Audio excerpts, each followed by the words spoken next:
They say that iron sharpens iron, but the legacy of these two men goes beyond spars. Two ordinary men that can do two extraordinary things. Tonight, as the stakes are raised and wheels are tested, these men are involved in the main event. They will stand toe to toe for a chance to be named a victor. The first, a killer in action, Mr. Humbledink. When you think excitement, you think of this man. We've all seen him on comms, we all know he's excitement. A gladiator who brings the fight every time he steps into Satan's playground, and he doesn't know how to quit. In order for Humble to move closer to the championship that has eluded him for so long, he must defeat this man. Enter a mauler, AJ Bazaz, the TMF warrior whose heart is unquestionable.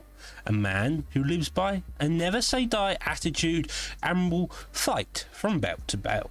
His heart, will, determination is second to none. His technical aggression, footwork and sniper striking are something to behold. Not many men can get to taste a primetime main event, so for these men it's a special night, a night that will be filled with triumph, heartbreak, trials and tribulations. So as the seats are filled, the arena jammed, and two hopefuls await to make the walk to the modern day Coliseum, one man must rise and one man must fall. Welcome to Primetime MMA Fight Night 26.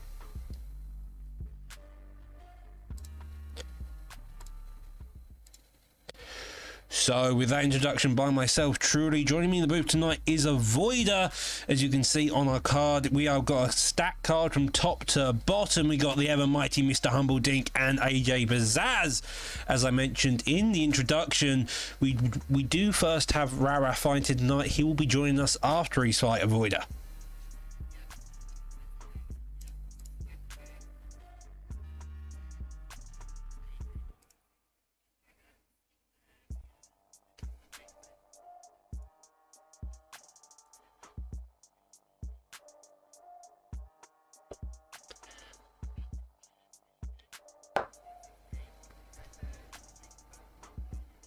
Yeah, FSK, a big camp indeed. You saw the likes of Ricardo, Fadnator, Goddamn a Pig. They have picked up some really great talent over the last few months, Avoider.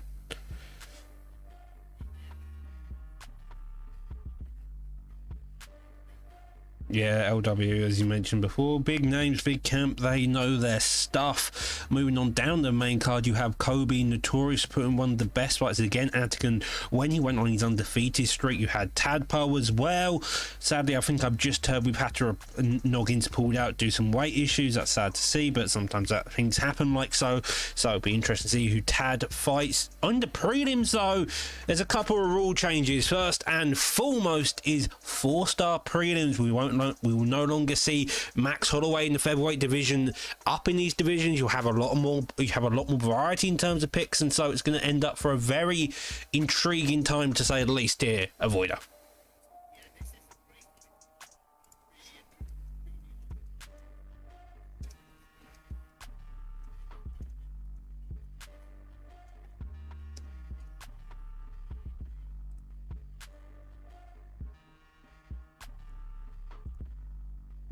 Hopefully we'll start seeing like more Jeremy Stevens and Uriah Faber. And apologies about that, ladies and gentlemen.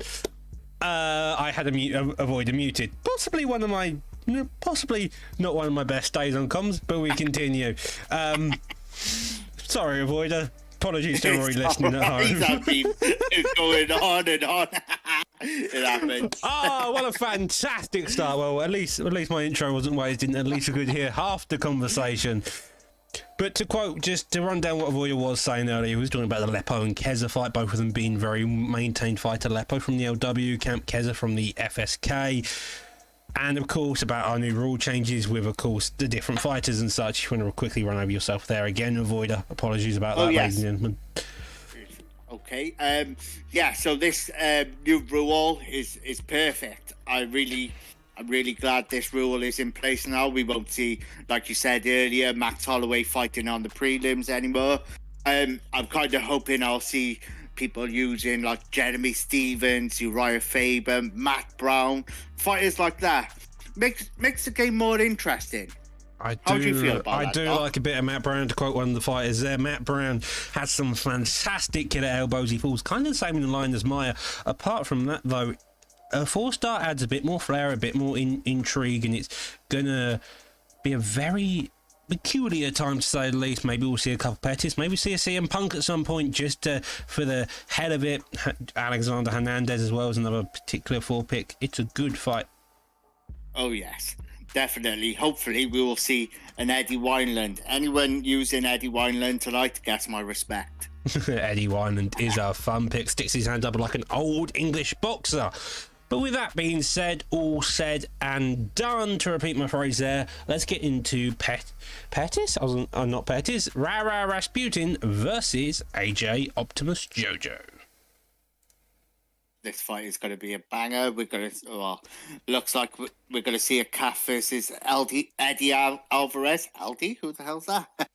But yes, this is quite interesting. I used to love playing Eddie Alvarez on. I keep saying LD. Well, LD Alvarez it is tonight. It seems like Rara picking LD Alvarez. And in the lightweight division, we've seen Eddie Alvarez a few times. He's got good recovery, good boxing, very up close and personal, but he does have a couple of good legs. He kind of jumps around like a little minuscule bobblehead, it seems like in some cases, just with that head always off that centre line. But looks at it, his opponent is going to go a calf, and it should, in all things being said, of Joseph Franklin versus Eddie Alvarez. Avoider. Not LD. He's going to be Eddie Alvarez. But this is going to be great. Eddie used to be perfect on UFC 2 back in the day. If I'm honest, I've never used him on UFC 4. But let's get right into these fights. That's indeed. So these fights are going to be action-packed, and the new rule change already in effect with the Eddie Alvarez pick and the calf, interestingly enough, also sticking to our calf rules of making sure you don't look like a complete nutcase, however enjoyable it is. Both of them playing off the back foot. Currently the jabs of AGS Optimus sticking in the front of Eddie Alvarez, and he's having a bit of difficult time. An interesting elbow there, and both of them are going at it. Yes, as you can see right now, Rara is stuck against the cage. He needs to get out of it, that situation. Eddie's got some really good takedown. He's known to take fighters down. But, there's a rock there. And another one. Head kick narrowly avoids him. Gas out of the tank, and both of them are going at it at a very fast pace. No real feeling out process. Mainly using the jab to figure it out, but even that is being used in such an aggressive manner. Rara is just getting peppered with shots over and over again. He needs to fight using the jab, not the hooks, not the uppercuts. Instead, he gets known it. It seems like it, and Rara's getting pushed to the limit. A couple of knees there. Now we start getting to dangerous territories. This clinch, he's already been hurt. Eddie Alvarez does have good recovery, but the rate he's going, he's not going to be able to recover here. Yeah, definitely. He needs to. His head is probably mashed up right now. We can't see his head, Alpha, obviously, because his stats are turned off. His head, sorry. But nice counter there. Shoots for the takedown. Rara has got really good takedown defense, and his ground game is really good. The ground game is effectively good. We've seen it in the past with picks like Dominic Cruz and such, and now he's trying to use it at Eddie Alvarez. Alvarez, in my opinion, doesn't have the best wrestling, but any wrestling's better than none. Does go straight into that leg hook, getting the pressure put on, gets knocked down, and we could be looking at a finish as he goes into top mount here. Yes, we could be looking at a finish right now. I'm surprised the doctor didn't stop that sooner, because that was some shots he was taking then. The doctor says it must go on. We are looking for the primetime guarantee. Both of them are just pushing each other down to the limit. Triangle armbar attempting now, staying fairly close on it, but decides to ditch early. A minute left on the clock. We can still see some ground and pound attempt. Doesn't get any denies there, so ends up in half guard, looking for the full guard, gets a reversal, evidently not, and they're still going at it. A very active ground game here, Avoider. Oh yeah, so what we can see now, Rasputin has just chucked him in a arm triangle or arm bar. Sorry, it's looking very interesting. This fight is very interesting because it seems like these two have a bit of bad blood. Because as we seen at the start of the fight, they didn't want to touch gloves. They were like that. No, oh, another drop there. Has he got time? Another drop there, and as you mentioned, he doesn't have enough time to get it. That closes out round one, but it's a really tough round. It seemed like the jabs of AJS, Optimus, Jojo really put on this pressure against Eddie Alvarez. For once, we saw Eddie Alvarez on his back foot instead of on the foot, and it seems like Rara needs to really counterimpose that, put the pressure on, make sure his jab is established before putting on the pressure. Oh, definitely. Jojo is looking really good tonight. He's constantly pressuring him. I think Rara just needs to put his foot on the gas now and try and do something because he is down. His head health is probably really low. He's probably one shot away from a knockout. No touch gloves again. These guys don't like each other. Well, Rara seems to be using the straight as a jab. I understand the idea. The straight has more stunning power, but the jab comes out quicker and you can build a lot more of it. You do jab, lead hook, jab, or uppercut. Just every kind of general idea is built around this jab. And it seems like Rara's finally realising that to a point, but both of them firing straight lead hooks, doubling on lead hooks. The controller seems to die again. That's fair game, and he's looking for the finish here again. Really tempted, and he gets the finish. Well done, Jojo. Good job on Optic's part. That's sometimes the way it happens. Your controller disconnects. We've seen it a couple of times before. And it's a fair win, people may say, but it's your job to keep your controller charged, to keep yourself active, to make sure you're the guy in the fight. Oh yes, definitely. A suggestion to everyone: make sure you charge your controllers. Make sure before you're in the fight they're fully charged. If not, go and change them straight away, because it seems like we have this problem all the time. It does sometimes seem like it, and sometimes that's going to be your downfall. Evidently, in this case, it was your downfall. And now, I'm not particularly sure what fight we're up to. I think we're just waiting for people to cut weights here, Avoider. Yeah, yes, I believe we are. So we're just having a little break from this after we had a good first fight. Then fair dues to Optimus. Jojo looked very good tonight. Yeah, he looked fantastic. Well, same with Rara. He had a bit of an upset there. Evidently, the controller didn't go his way, and so sometimes that's the way it goes. If we look at the rest of the card, though, just to bring it back, we'll obviously wait for some people to cut weights. We have TMM Storm versus AOW Bullcut Bully. Bullcut Bully has looked really well. I think he's debuted with a spinning heel kick to the face, bolting and cruising half his signature calf of a bowl cut. Really makes him stand out against the other margins. It's a fantastic time to see car players now finally getting involved a bit more in prime time and really coming in and looking very good here, Avoider. Oh yes. Excuse me, sorry. I'm very sorry about that. Yeah, Bulka, but Bully is one of my favourite caps right now. He's such a funny character, especially with that ridiculous bowl cut. You know, it's nice to see more calf players in here. Although I'd rather use a reg myself, but calves are quite interesting. And like this, but Bulk Up Bully, he just brings a whole new life to PT. Yeah, Bulk Up Bully does as well. It's words are escaping me here, it seems. Across the board, the cast scene's growing and growing, and from that, it's a fantastic time to see, as you mentioned, just their dominance appearing and appearing again.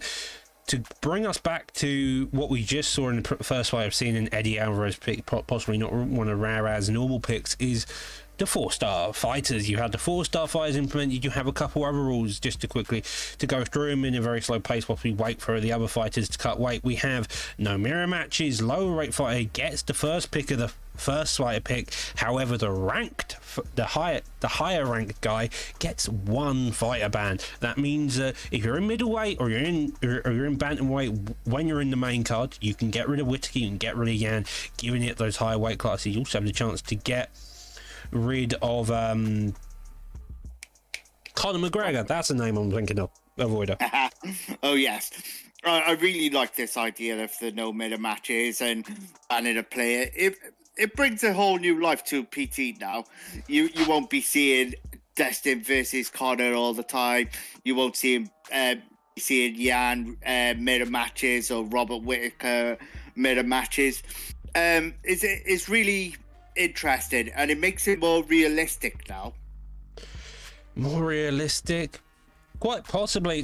But I don't think the aim for PT is for it to be realistic. I think it's more to add that variety so the viewers aren't bored, and that's kind of our aim here, is to bring on this new aspect to allow fighters to explore, to examine, because everybody has like that one random fighter pick you never touch. Mine personally is I'd imagine you have a different one, Avoider, and that's always the case. You have that one weird fighter pick, similar to my own stream name Maya as well, to bring up another. It's just as time goes on, you build up this weird arsenal of fighters. You have the meta ones, you have the competitive ones, but in this way it allows you to explore, allows you to develop other skills. Avoider. Yes, I totally agree there. I didn't mean to say realistic then, sorry. But yes, we all got those fighters who we like to use, because like you said, we got the meta fighters, your champion fighters, and like one of my favorite fighters two actually, is John Lineker in the bantamweight. He's very fun to use. And Matt Brown. Matt Brown's my favourite fighter. I love fighting as Matt Brown. He is a class fighter. He's not great on UFC 4, but he's still a fun fighter to use. So from this we have learnt that Avoider wants to punch your head off and make sure you bleed evidently. That's a fun old combination, definitely a time we want to see on UFC or even on the video game here. With all that being said, we're still waiting on a couple of weights to be cut. We may have to skip over to a couple of fights just so this all happens. Rara should hopefully join us in the booth now.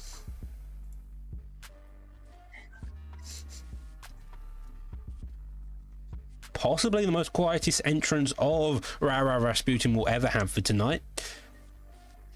I think we're having some technical issues here. Seems like we are. However, these two have finally cut weight. Frustrating a loss, but happens. Okay, he comes in randomly. We love it. Okay, so a quick change on the card. We have Carlson versus Megatoni replacing the current fight. Is that any better? Yeah, we're good. Can you hear us? I think apologies there for that. I don't even know what it was doing. Fantastic. Lovely. So, me and Avoider are still in the commentary booth whilst we wait for Rara to sort out any issue. These two are lobbied up. We have a couple of different changes in the card here. Neither fighter the original opponent book, sadly. Both of them had to fall through for one reason or another. The weights weren't cut. Had too much tiramisu. You know the deal, Avoider. We've got Carlson versus Megatoni. We're seeing the Zabit pick versus another calf in featherweight this time. Yes, people need to lay off that tiramisu, as you said, Doc. Another interesting fight here. Zabit, I rarely see him, especially in ranked. Coming against Megatoni's calf player, so his name is Created Fighter. This should be a fun matchup because you've got Zabit with all the spin kicks. He's a very flashy fighter. A flashy fighter is what you want when you're trying to showcase your skills. Zabit's first fight, I think he came out throwing all manner of kicks, going a bit like Pettis. And now into this division, we're going to have a fun old time. Going to see Yves Levine, if I remember the name correctly, be the ref of tonight. Maybe he will get a late stoppage if we're lucky. Maybe see a Zabit do a tornado kick here, Avoider. Oh yes. Hopefully we'll see some flashy spin kicks. He is a very long fighter. I just realised I forgot about how tall he is. Coming against Megatoni. He looks very small in this. Ooh, nice spin there. First spin of the fight. Seems like we're having a bit of difficulties. Seems like we Apologies, are. ladies and gentlemen. I think I'm here now. Rara seems to appear to the weirdest of times. I'm currently blaming you for this weird stream lag. Uppercut there, and Dreaming 50 into this fight. The car player's looking for a takedown. There's a beat keeping that range and distance here. Avoider, and so both of them should have a difficult time just trying to play with each other here. Yes, definitely. This lag is will throw you off your game. You know, we've all been in that situation. But we've seen Megatoni trying to go in for that takedown. He needs to get in that pocket. He can't throw wild takedowns because it's just not going to work. It's just going to drain your stamina. Zabit is doing really good. Oh, nice knee then. Zabit is really doing good, picking him off, choosing his shots wisely. I'd like to see Megatoni going in and just fighting more in the pocket, because being at range is... Oh, a nice spin there by Megatoni.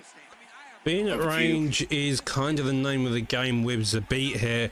It's about picking your opponent apart, doing it very slowly, methodically, whilst making sure you're not gassing out. You can throw a couple of fun kicks in there if you want. Takedown does get shot, gets defended, goes to the hip toss, doesn't get it. He's gas tank fairly low, managed to split off. It seems peculiar, to say the least, Avoider here, that you see Zabit playing this long game, wanting to play it, and the car player happily letting into it. Kind of like he's just looking for a takedown. I don't think that's going to work here. If you want a takedown, if you want to shoot a takedown, you need to get in close, stay patient, and put the pressure on to really make it an effective takedown here. Yes, definitely. You need to, like you said, you need to go in. You need to get closer. He can't shoot. He can't fire wild takedowns because he's going to drain his stamina. His gas tank is going to go. This is a 3-round fight, you know. So right now, it looks like he is coming in close. He is catching Zabit with some shots, but Zabit is just picking him apart right now with his reach. Yeah, the 1-2 of that reach, just how big Zabit is really playing the factor, and does some nice body work there. Goes for another, doesn't, decides to fake it instead. That jab, the straight, is always just in that face of that car. Does miss a couple times, tries to fire back the overhand. Are you back with us now, Rara? Good. Rara doesn't seem to be able to respond to any of us. He seems to be I don't only really able... know. You keep cutting out, but we'll try and run through it. Oh,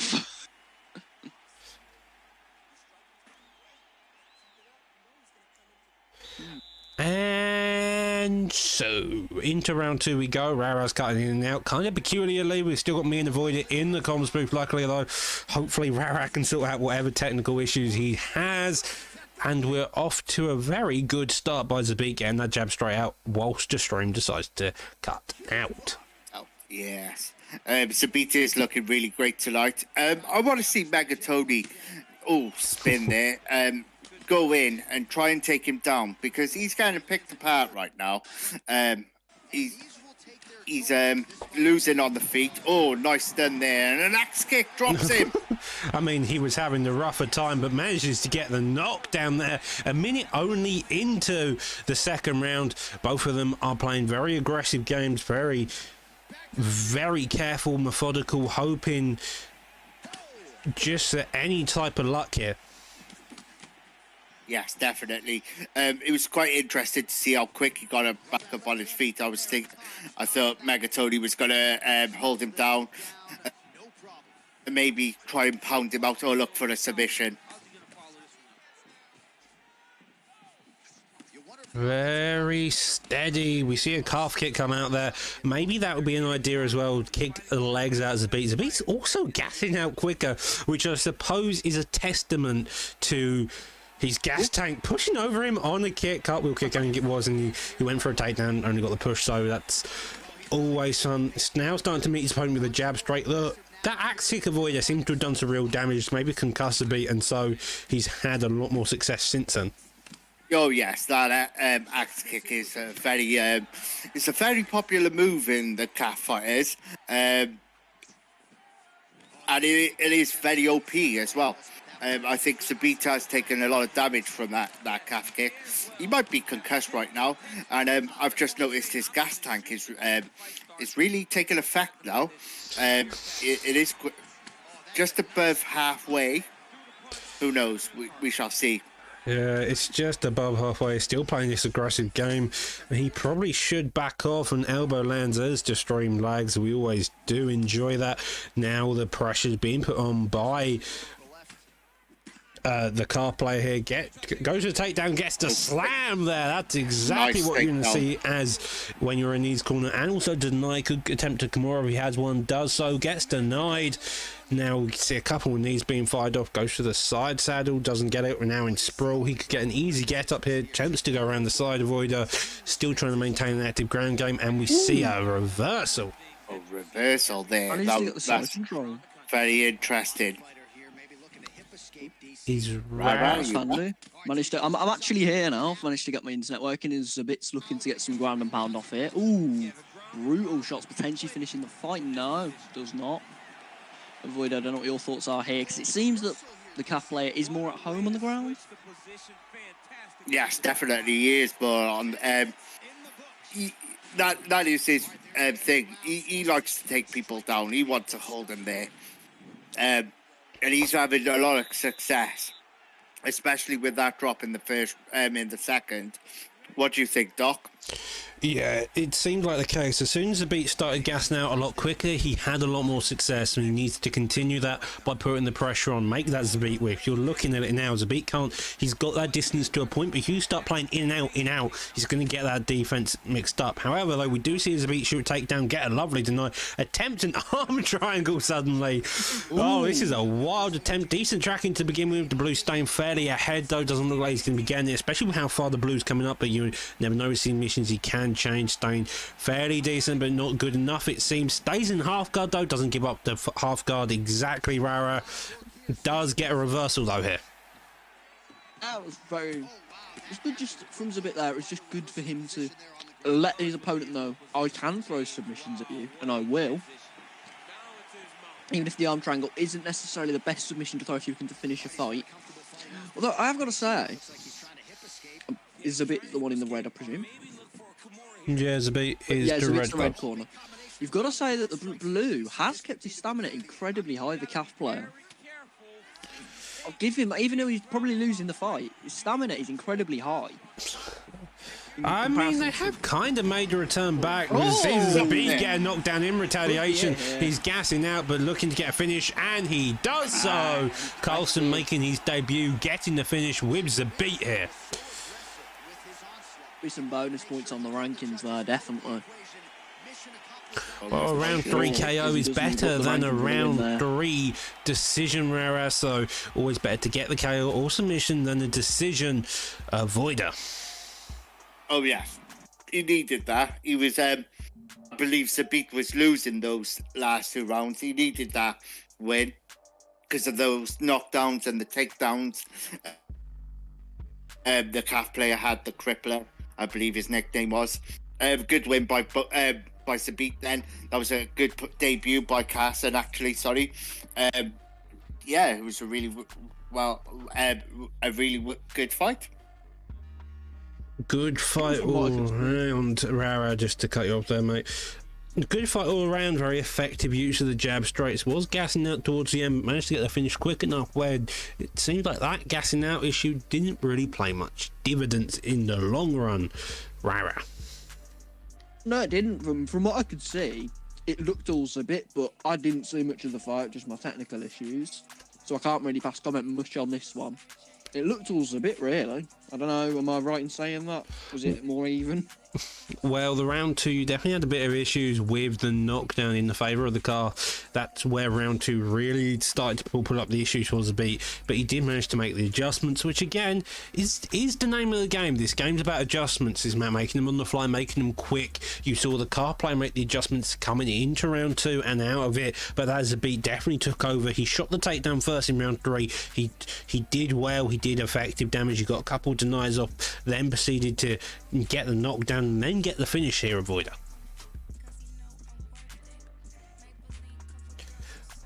Good. Seems like we've now lost Avoider, sadly.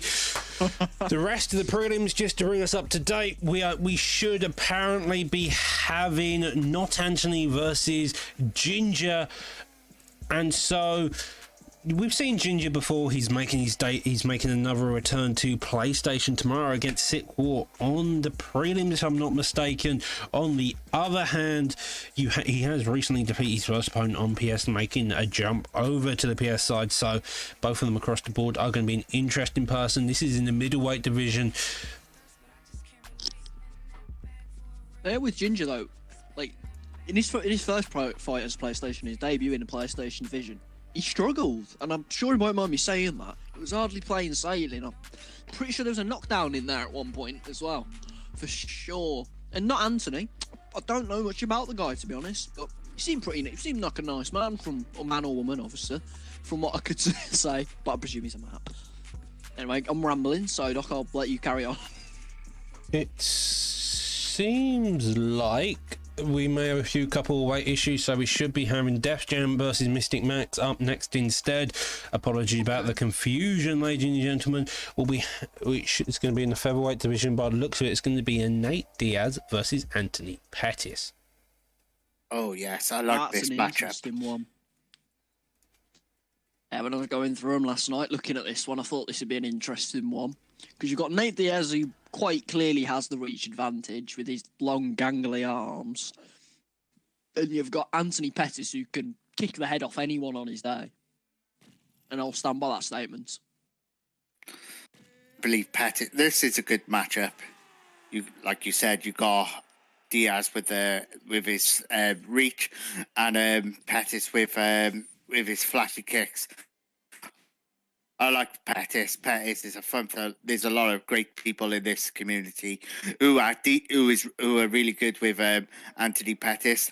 Let's see what Def Jam is like with him. It will be intriguing, and I'm surprised that Mystic Mac did not go. The man himself, Mystic Mac, or is that not featherweight? Is it lightweight? If I'm not mistaken, I believe it is. Could have gone Mystic Mac. Is Mystic Mac banned? I'll have a look. Mystic Mac is in the blue gloves, Pettis in the red. red. Conor McGregor, never mind. Conor McGregor, That's just very interesting though. That. Random... Sorry to cut you off, Doc. The AJS is already getting poked to pieces here. Def Jam just looking to trying to get on the inside, does get a couple poor uppercuts there. The jab straights, and Mystic Mac are really playing dividends to the damage. Mystic Mac has got one of the best jab straights in this game, and it's just looked like it's going to be that type of game. The jab straights of Diaz and his boxing versus the kickboxing of Anthony Pettis here, Avoider. Oh, yes. It is definitely going to be a kickboxing match. Mystic Mac has been here for a while. It seems like a lot of improvement from the AJ's camp. A lot of good fighters nowadays. Definitely. I haven't been a part of AJ's myself. They've got many good fighters. You've got guys like Jojo who beat me and all sorts. Very interesting, to be fair, as a camp. And here, Diaz is just using his 1-2 with that straight into a cross, and it really seems to be working as the head health of Pettis is slowly depleting as a takedown here, Avoider. We see the takedown there then by Mystic Mac. Just what he needed because he's got an amazing ground game. Oh! That is some aggressive ground and pound non-stop, and that is just very hectic. Just as the ever mighty Mr. Humbledink, who we'll later see in the main event, hops in the commentary booth as well. How we doing, guys? What a fight we've got so far. This has been fantastic. Obviously jumped in when needed, Doc. You know how it is, but nice uppercuts right there from him, Rara, as he cleans his chin off the face again. Definitely. It seems that Pettis is using the pressure in Diaz very well. But he's got to be careful because he keeps getting caught with that 1-2, that jab and the cross of Nate Diaz as he gets caught again there. Humble. Yeah, nice work right now. Fires back Avoider, and these two really battling for the centre of that octagon as he landed a kick right there. Not something you see a lot with a Nate Diaz character. Oh, Not at all, definitely. to be honest. You Sorry, really see that strike. Oh, sorry, Rasputin. Yeah, you really see him throw that kick. They are battling in the middle of the ring right now. Oh, nice rock there for Mystic Mac. That was a beautiful little counter then. Yeah, they both want a center of the ring. They woke up and they chose violence today. I love that statement from you, Avoider. Like, brilliant one. As you got to say, ooh, Pettis stunned again here. He's not looking too good going into round two. The kicks and the boxing seem to be working quite well for Nate Diaz at the moment, Humbleding. Yeah, he's mixing up really well. The boxing, obviously, of Nate Diaz, he can kind of catch you in your stride as well. When you're trying to throw a combination, when you're trying to set up those big movements, those kicks, one of those jab hits you, one of those straight hits you, it kind of stifles your stamina, it stifles your movement, and it stifles your rhythm as well, Voider. Very sorry about this. I'm having connection issues right now. It's okay. Oh yes, round two now. What we need to see now is because we see Pettis then getting picked apart, especially with the takedown. I think he needs to start. Nice left. Again. Big shot right there came from the likes of Nate Diaz as he starts to pour the pressure on his opponent. He catches him with an uppercut, goes again with the hooks, and this is wobbly times for Jesus Christ. AJ is gonna need him at the moment. Rah. The chin of Pettis is blinking like a traffic light at the moment. That is just brilliant from Nate Diaz. I don't know how he's done it, but he's managed to get the kick in and the boxing of Nate Diaz just perfect. Because then again he lands that kick to the body. He's been hitting that all night. Pettis has stunned him here, Jesus! He's come back from the dead, just like the man himself, Avoider. Jesus Christ has torn that stone away, and he's going to try and finish Mystic Mac right now. Oh yes, we could see the pressure turning up now from the Pettis. Oh wow! What a drop there, an uppercut, nice uppercut by Mystic Mac. Oh my God! Is he going to go in for the kill? Is he going to finish him? This could be it. The nail in the coffin, the nail in the cross. It's coming from Mystic Mac. He goes for the jab. He comes. It's over. It's a knockout.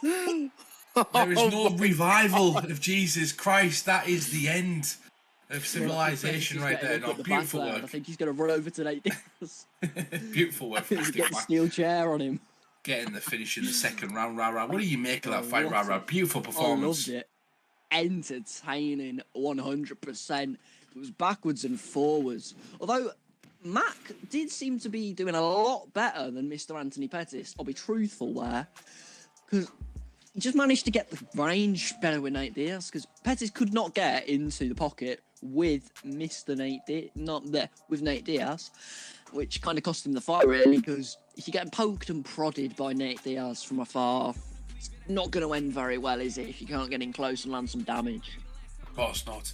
And, there's just been a crazy night tonight. We've had some mix-up, some people kind of pull out last second. A lot going on in the world at the moment, a lot of things happening, so things are happening. We've got players from every single place on the planet on this card. Of course, the main event is one to behold. I will be fighting AJ Bads, and I am coming for his head. You need to stay in tune for that one. Lepo versus Keza is going to be incredible as well. But we move on to the next fight. It's going to be, as we said earlier on the bill, it's going to be Ginger. Currently 1-0 the PlayStation division. He'd be fighting Sick War tomorrow, but he's decided to lace up his boots again and jump in on short notice Avoider against not Anthony. And you can see that 1-0 on the record there. Usually means something, but you can't really tell. Yeah, we've got some type of... He's a bit like Cowboy Cerrone almost, with just jumping in last minute. Are we on not Anthony's fight, I presume, Mr. Humble? Say it again, sorry. Anthony versus Ginger, that's the one, yeah. Anthony v. Ginger is what I was asking. Ginge stepping in a bit like Cowboy Cerrone almost. Yeah. Don't know. The one and all was a wage cut. He said, okay, no Really? problem. Here we go. Avoider, are you still there at the moment? I think we've got Avoider back, but look at the calf pick on that. He looks like a big guy, Avoider. We might have lost Avoider due to connection issues right now. And Ginger is coming out firing. He's trying to make light work. He's trying to finish this guy in 20 seconds. Not Anthony needs to get off that fence. Knockout in primetime history or something. Oh, Jesus. And he's going to start messing A about man with who his comes to grappling kill. now. Exactly that. Ooh, grappling though. I like Cannonier's grappling. If it's a middleweight, presuming. I like middleweight Cannonier's grappling, but Cannonier at light heavyweight grappling isn't the best. But rambling a tiny bit there. You've got to say at the moment, not Anthony's panicking, and it's not going to end well for him with Cannonier's power landing down on him now. Humble. Yeah, he's absolutely dropping some hellacious ground and pound on his opponent right there, and he's going to try and get him back to his feet again right now. Big shots coming back from Anthony, and Anthony, you can see he's slightly timid, whiffing a kick right there. That's not going to help him out as Rara meets him with a front kick to the face. Welcome to prime time, he says, as he keeps cracking him across the octagon. Avoider, are you there? Looks like we've lost Avoider, Rara. One of the commentary men is down. It'll be me and you from now on, so we can go ahead. Nice kick there, knocks him down. Won't count on the record, though. It's really impressive from Ginger. He's come out and he wants to make a statement. He wants those ranking points. Again, he wants the maximum points you can get, which is a first round knockout. And given that, going into the fight tomorrow will give him a lot of confidence if he can get the knockout here. He's got to be careful not to overthrow him. And Ginger gets the win in the first round. A hellacious performance. I fought Ginger's Cannonier before at middleweight, and it is a fantastic character. He knows how to go forward. He knows how to put them combinations together, and that's exactly what he did, Rara. Oh, he did. He went to kill. He was not messing about. He said, "Welcome to primetime, Anthony. Go the fuck to sleep." No disrespect to Anthony as well. He's picked a calf fighter and come and fought a tough top competitor. Ginger finishing in the Xbox top 15 last season. One of the guys who was involved in the Grand Prix. He's come over to PlayStation, and so far he's having a fantastic little run right now. I might have to put an end to that eventually, Rara, if he keeps going. You know, I can't have Ginger coming over here in the PlayStation division putting it on people like that. Oh, you can't. This is your land at the end of the day. You can't be having an Xbox guy coming and showing up the roster. No, we can't indeed. Like it looks like we're going to be... Is Avoider back? Is Avoider back or is it Doc? No. Doc. Hey! Avoider. Avoider is back, Avoider. Avoider, did you get a chance to catch any of that fight? No, I actually missed it. I know. I was quite excited to watching it, but I really missed it. Sorry, Ginge. You are my boy still.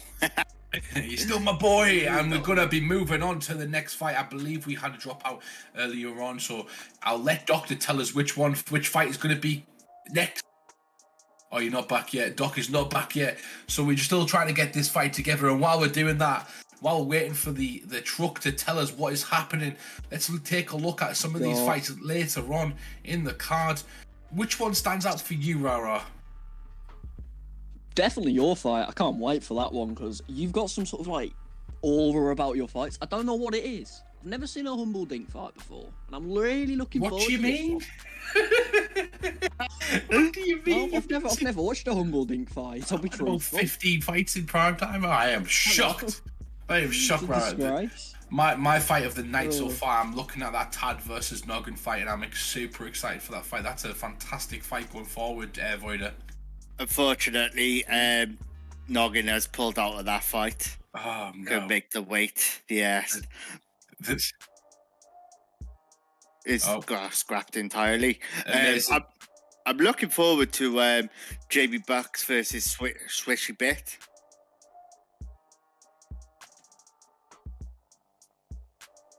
Jake Paul versus Brady coming up next. I think it is. Is that right? All right. Okay. So Jake Paul versus Brady's later on the card. I think we're meant to have.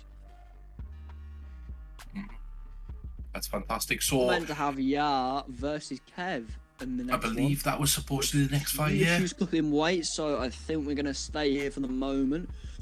Yeah, what do you make of this, by the way? What do you make of the guys who get to ban? So over. Here we go. What do you make of the characters now getting to ban it?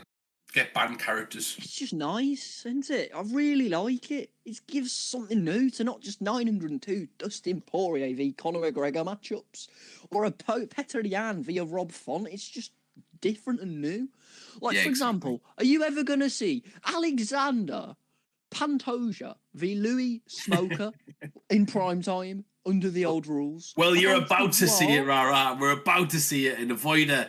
I like this matchup. They have a different sort of aspect in reach, and you've got the jiu-jitsu and the power and a bit more compact striking with Pantoja. But Louis Smolka, a very deceptive character. Someone kicked my butt with him once, and I don't know who it was, but I was shocked when he played me with him. He could be a very deceiving guy to kind of fight.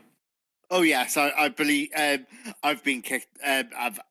Sorry, got my words muddled up. Then I've had my ass kicked by Louis Smoker. He is like a hidden gem in this game.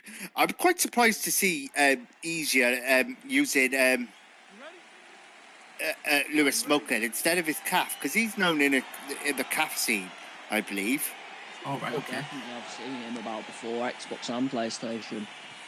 Well, that's another interesting aspect of the ban as well. You can actually ban calves, so, you know, it's a 4-star character. You can ban someone, knowing someone uses a calf, you can strategically start to pick apart your opponent's player choice. Just like we talked about here, though, these two are swinging. They're not letting anything...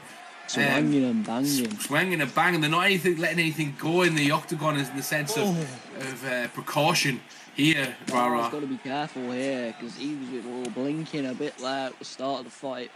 Although John Dodson was banned for this one, Humble, which I found quite fascinating, because he's like, other than you've got your main set, he's like the guy people used. I find quite a bit of flyweight when that's on in rank. Oh, a nice rock there. Oh, Smoker stunned here. Not good at the moment. In that regard. Nice work right now as well from Smoker as he fires back in the octagon. Pantoja holding his ground though, Voider. Really important to kind of pick your positioning of the cage to kind of land those shots at the moment. And Smoker looks like the counter striker, while Kev with Pantoja has decided to be the aggressor. Oh yes, definitely he is the aggressor tonight, especially where you've got Smoker who's got that reach advantage over you. You have to be the aggressor. You have to fight in that pocket, you know, because otherwise you're going to have a bad night, especially against a ranged fighter. But as we can see, Pantoja has got him against the cage. Oh! And it's over in the first round. Pantoja gets the win, and Kev comes out victorious. I was not expecting that, Rara. In peace with that one. If you're dodging though, you've got to be careful, because that's what happens. It takes one punch for your lights to go out. And that was a quick fight, but very entertaining again, which is the primetime guarantee. Entertaining fights for free. Entertainment throughout the card as always. And you know, when you start to lunge in those directions, when you start to use mass amounts of movement, Avoider, you leave yourself susceptible, you become more vulnerable, and that's when them big shots become more damaging. Oh yes, definitely. You need to protect yourself at all times, you know. We always say this. But yes, he was picking him apart. Nothing to take against Asia, but he looked like a deer in headlights tonight. Unfortunately, he came up short. But that was a great win by Pantoja then. And I believe we got a Jeremy Stevens fight versus Anthony Pettis. Very interesting. Some of my characters I love to use, Rara. Like, I love using Anthony Pettis because, you know, he's got all of the dexterity and the kicks. He's great off his back. He's got the rubber guard. He's got good jiu-jitsu. He's got some sweeps as well. And who the fuck is that guy? Jeremy Stevens on the left-hand side is going to be coming out throwing those, throwing them hands at his opponent. But he does have some nice little arsenal of tricks up his sleeve as well. He did knock out somebody with a flying knee at UFC 189. So this guy's got a few different tricks up his sleeve as well. But the power comes from the hands, Rara. I'm going to butt in here. He knocked out Dennis Bermudez at was the UFC 189 in a Nice. fight he was actually getting dominated in. Good thinking that. I knew I knocked him out at 169, but I didn't know the opponent, and I found someone who's just as good as me and remembering history of fights avoider. I do appreciate it as we start to go with these two. Obviously, most famous from the Conor McGregor quote, but he is no slouch. He's had many fights in the UFC octagon, and he was very good at brain people left, right, and centre. But as we said, the boxing of Jeremy Stephens is to behold, and these are meeting each other in the centre of the octagon. Rah. Definitely Stephens is going to want to use that boxing, whereas Pettis is going to want to play a bit more of a ranged approach than he is at the moment, poking and prodding at Stephens with those kicks as he throws out some spinning ninja kick from the back arse of Japan. Brilliant, honestly. There, I love it when people throw kicks like that. It just really is fascinating, to be honest. Like, I love it. Just like, you got your spinning death kick, as it's referred to, and the spinning back kick as well. It's just great. The Taekwondo elements of Anthony Pettis, obviously he's got the Taekwondo black belt from black belt from an early age. He can throw all sorts of different things. In real life is well known for the running up the wall like a ninja and kicking him to the face. That quote that Benson Henderson that he had, he's got so many different elements, and he's knocked out people like Cerrone. But I like the mix up in the wrestling right now from Stephens avoider. Oh yeah, so I'm quite interested to see that he don't want to stand up. He wants to take this fight to the ground because we know Jeremy Stephens has got power. He's got power in his hands, and that was a nice ground and pound then for Jeremy Stephens. Jeremy Stephens has had like an interesting career over his UFC career over the years. Oh, nice reversal then back to the feet. What I want to, I thought Anthony Pettis was in a southpaw stance there. I was going to say that's interesting to see, but he's in orthodox. That's my bad. It's fascinating still to watch them both. You've got Pettis, who's a bit more flamboyant when he strikes. He throws all sorts of random strikes out there.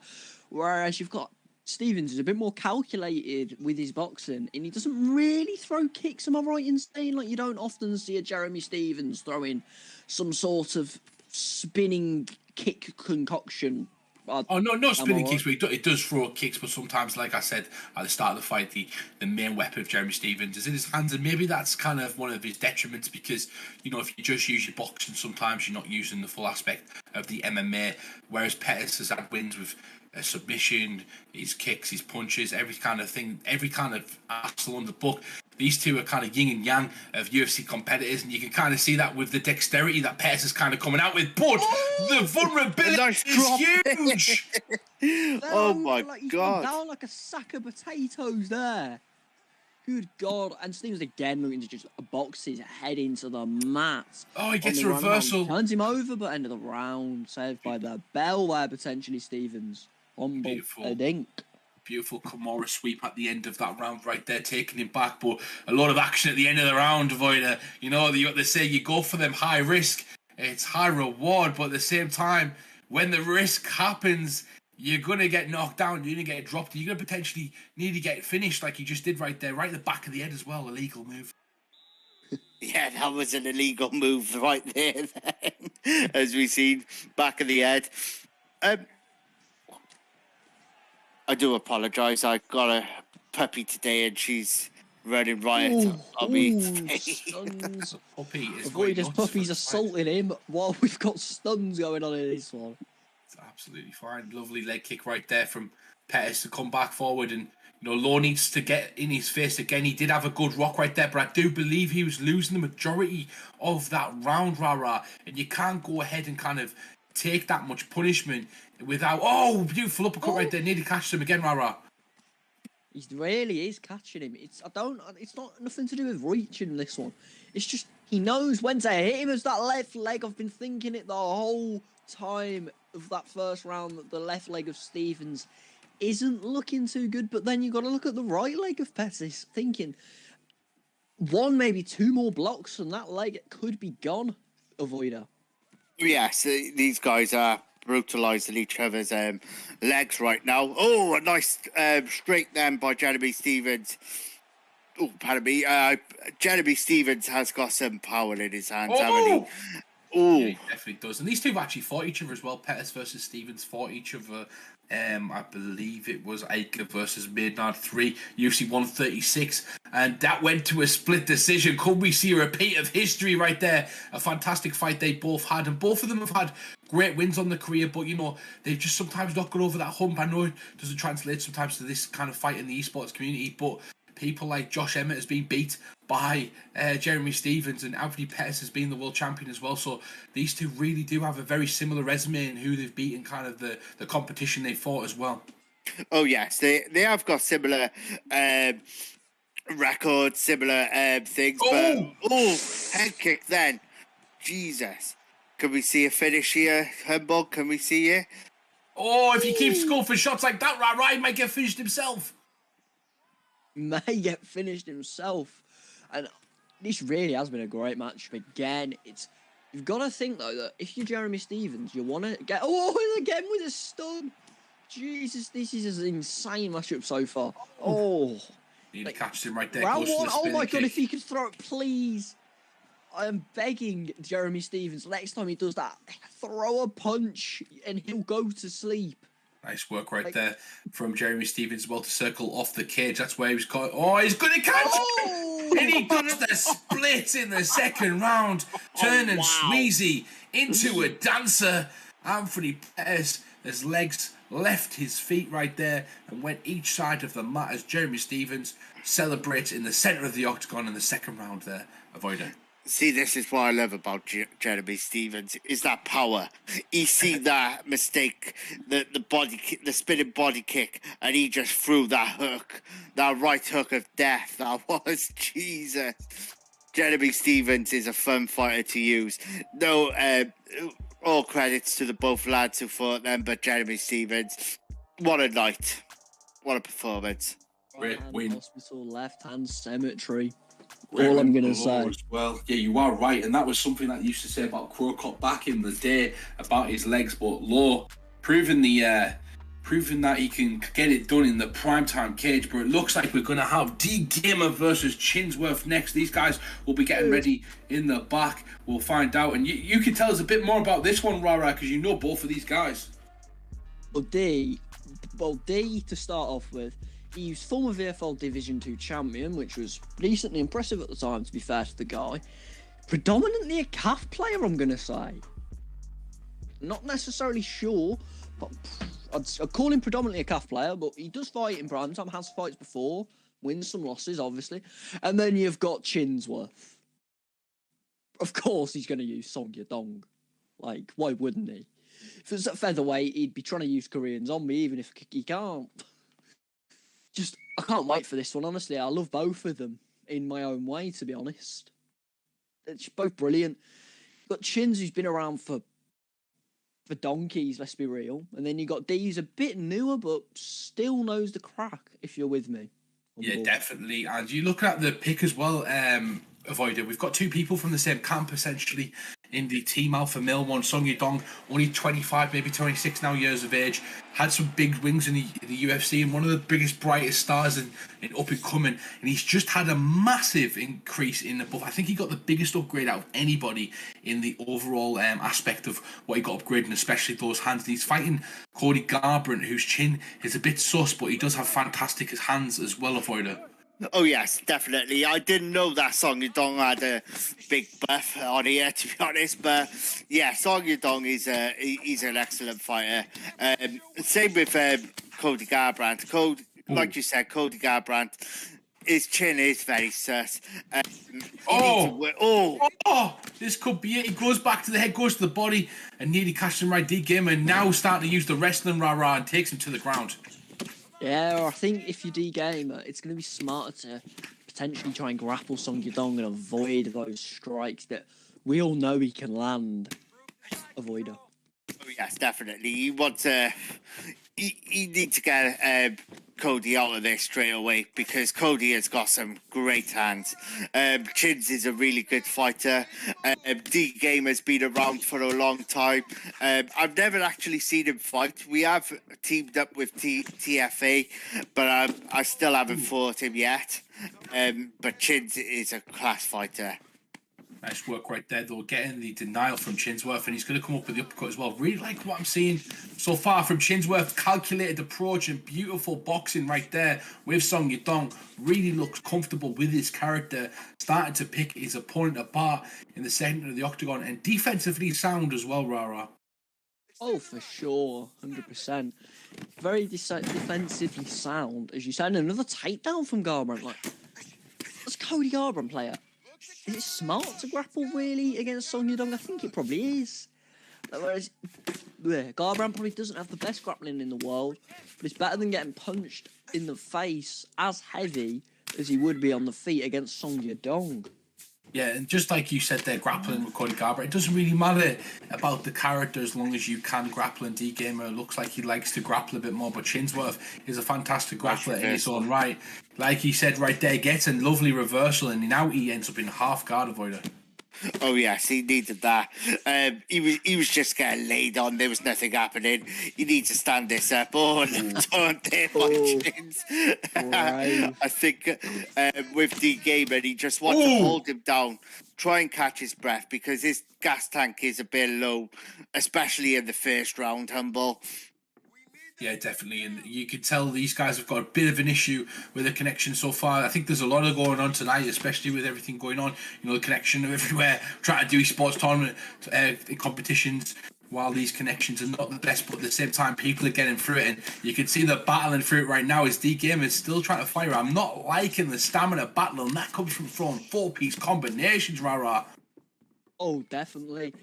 Hit him with a 4-piece and a soda instead of a 3-piece could be very fascinating to see. Although the entire game plan of Chinsworth seems to just be sit back, wait for him to throw, counter accordingly. If I'm right in saying that. Yeah, and nice work right now from Chinsworth because he's not kind of getting drawn into that battle avoider. He's kind of staying in the centre of the octagon. He's waiting to pick his opportunities, and I'd say so far winning this round as well.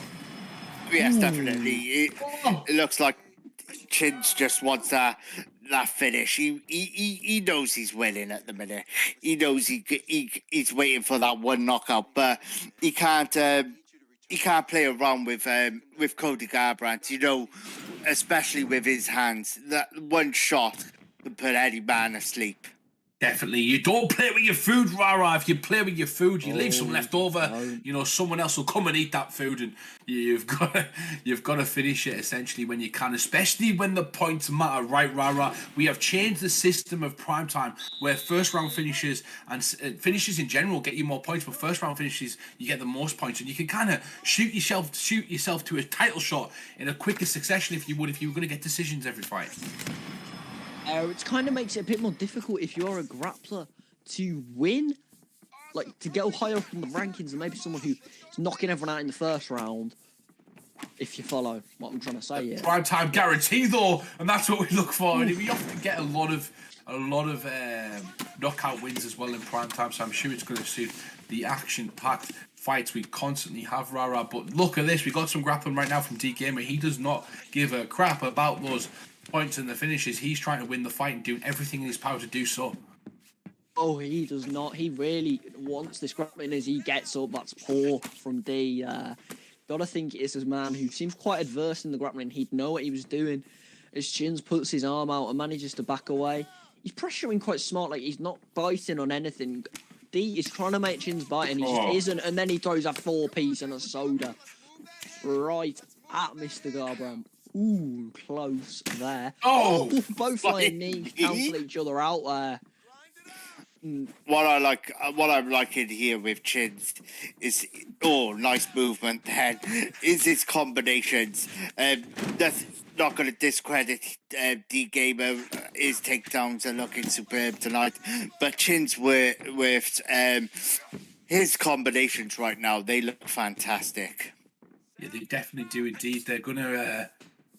He's doing a great job of mixing up. He looks like he's really well versed, and we're seeing kind of a new character in this division getting emerged right now as he lands 2 big knees to the head, goes to the body again, and we're seeing that people like Song Yadong are very usable against Cody Garbrandt, who often gets picked in big competitions as well. The spinner wheel kick from hell comes from Chinsworth.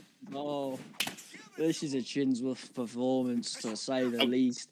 He's just I'm gonna making call it fight right and now, lads.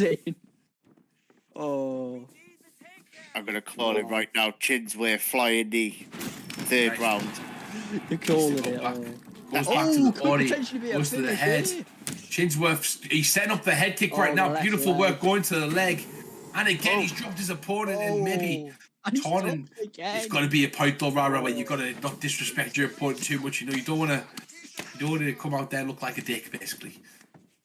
No, but his Chinsworth, he could literally go into the centre of the octagon and kill his opponent, and I don't think anyone would be too mad at this point. It's just the left leg got around. He's been linking like a gone wrong traffic light, to be honest. It's just brilliant. Brilliant to see from Chins. He's not competed in a while, if I'm not correct, under the primetime banner. Which is just nice to see him back. Back to the knee avoided, just as you predicted. 10 seconds of this round seems like a Chinsworth performance indeed. Went for the. It's been impressive so far, but I'd like to see a statement finish. Like I said, it doesn't matter about these decisions it doesn't matter about your performance and showing off. He could have got the finish there if he wanted to, and he chose not to, which is cost him points. Avoiders. So you've got to think like that going forward in prime time. If you want to get yourself to a title shot, if you want to be taken seriously, you've got to finish your dinner. Yeah, you are correct there. He needs to finish his dinner because especially with this whole new point system that's been in for like the last couple of weeks or last month, I believe. Yeah, the higher rounds you get to, the less points you get. You'll get less points if it goes decision. So he needs this. Sorry, I got put off then. He needs to get this KO or submission, but I highly doubt it'll be a submission. But this is just a clinic by Chinsworth. Jesus. Oh, Is he going to go in for the kill? He's going for the kill. Yeah, he's got him. Rest in peace, Cody Garbrandt in that one. It must have Brilliant hurt us right there performance. because Chinsworth with a dominating performance, very one-sided fight in that one. And D Gamer in the chat said, "I feel so humble." Don't worry, I feel so humble every day, D Gamer. So do not blush. It's part of the learning curve. You can only get better after losing a fight, and we will see you back in the primetime octagon, surely better than this performance because you're only going to grow from that mistake. But Chinsworth cements himself amongst the top echelon in the Xbox division with that win. And that being said, we will be moving on to the next fight. Some two people that have been calling out for fights recently. GSP is GOAT versus Rip the Beans. Rip the Beans been very vocal in the chat, be trying to get a lot of fights with everyone. Recently, GSP is GOAT. You know, I know Rishi really well, one of my good friends amongst the community, a fantastic lad, and he's one of them characters who's been around for a long time. He's in the war camp as well, Avoider, and you've probably seen some of that. Sorry? Fight got scrapped. Oh, the fight is gone. It's just been told. Yeah, apologies, ladies and gentlemen. Just to come back in the comms booth now, I think Humble's going to go get ready up for his main event. The feature, sadly, GSP's GOAT versus Rip the Beans is scrapped. So instead, we still have our featured fight on the prelim, if I'm not mistaken, of Swish Bitty versus FSK Jamie Bucks. Both of them are well-versed competitors in their own right. We've seen Jamie Bucks a few times, and we've seen Swish Bitty, a veteran contender, make his return now, looking to come up into the rankings and start putting on very dominant performance once he can get it going. Just waiting for these two opponents to cut the final bits of weight. Avoider. Yes, this is a very interesting fight. Jamie Bucks seems to be disrespected because he's on the prelims, so hopefully you can make a statement here by finishing Swishy Bit and then get him on that main card. Definitely can't wait for this one. Jamie is a man I've been speaking to, and he's part of the FSK camp, and FSK, as we know, one of the best camps around. Swish Bitty's been here for donkeys, has he not, Doctor? Swish Bitty has been here for donkey. He's been since we rebranded over to Primetime. He made his performances. He looked very good, a well-versed opponent, and so yeet. They should have been sorted, and we're in the bantamweight division. By the looks of it, it's going to be Marlon versus O'Malley. And I'm going to jump out right now, guys. Mr. Hubbledig's going to jump out. But make sure you watch that main event later, because AJ Badge, your head's going rolling, kid. Love it. Thank you, Joe. I love Humble. Humble jumps out the booth, leaving us with us three, the Doctor, the TMF Rara, and TMF Avoider. We have Reaper, just to mention, just to give credit where credit's due, the intro was done by the mighty Reaper, since I've got to give credit earlier. But now up next, we do have the featured prelim of this evening. Marlon Moraes readying up. Hopefully we get the O'Malley readying up. This is going to be a fun old time 4-star picks. The last 4-star we'll probably see for tonight, unless people get a bit bored coming to that main event, co-main and main event. And so, let's get right round and let's get ready to rumble. Very interested to see. Notice that Sean O'Malley is still a 4-star fighter. Yeah, well, O'Malley is evidently his last loss definitely didn't give him the advantage. But to be fair, yeah, he is the same case in featherweight. He can outstrike half the featherweight division, but his grappling is so bad that it keeps him lower. Probably the same case with O'Malley, especially with how he strikes at 1-2, such a crisp bracket. We see a couple of switch stances all of a sudden. Marlon looking to get a good read to maybe probably start those leg kicks out. We've seen O'Malley's legs break under pressure, so leg kick can come out early. You're going to end up with the glass shins of O'Malley being troublesome here, Rara. But yeah, Jim Moraes, you're going to want to get him close to O'Malley, stop him from poking and prodding you afar, and he seems to be doing that really well at the moment. But the knees of O'Malley, that's something I would not expect to really be seeing. They seem to be landing quite predominantly so far. Avoider. Yes, we are seeing this. It's very interesting that both guys are standing and trading right now in the pocket. Well, you don't. Too soon. As you said, that Marlon gets a takedown. Lovely single leg, shoots into the half guard now. Spikes an arm triangle, straight into the side control. Probably looking for a few nice hit and then maybe start submission game. Marlon doesn't have the best ground and pound, if I remember correctly. He does have the submissions though, and this is what you want. He's got a kickboxing submission style. I'm probably going to look for a few submissions here. Spill Gillies attempting way instead though, gets flipped into half guard. Currently seeing a very active ground game here as he gets into top mount here, Rara. Yeah, definitely. As O'Malley managed to get the pre-deny off there.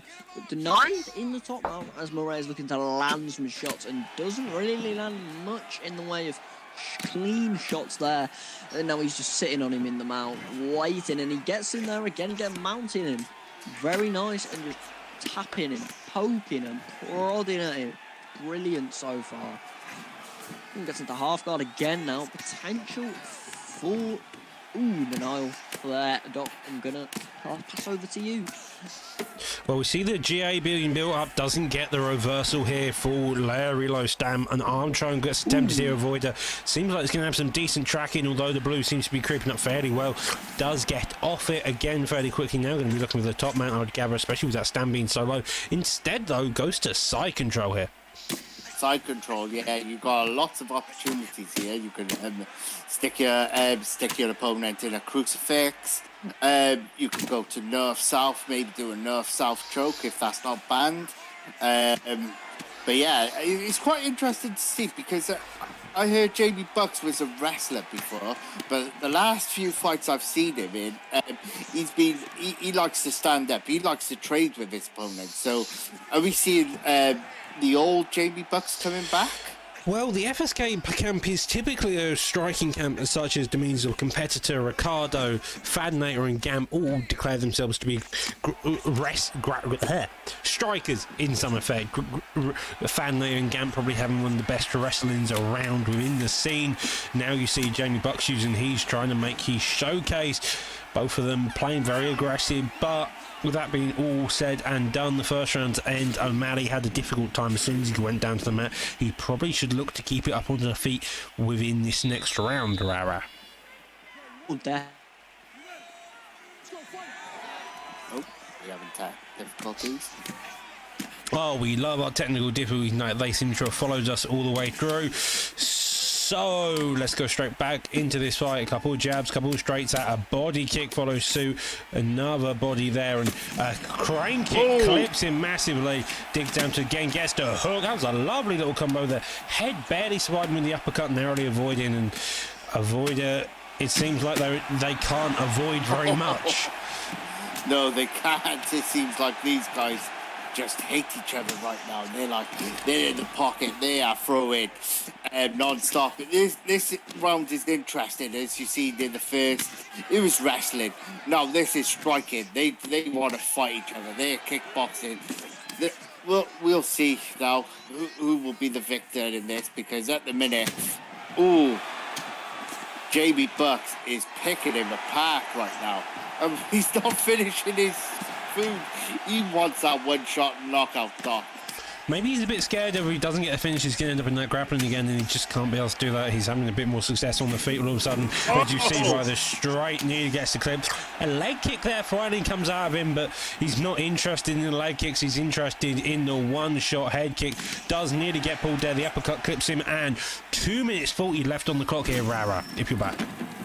Oh, definitely. I'm finally back.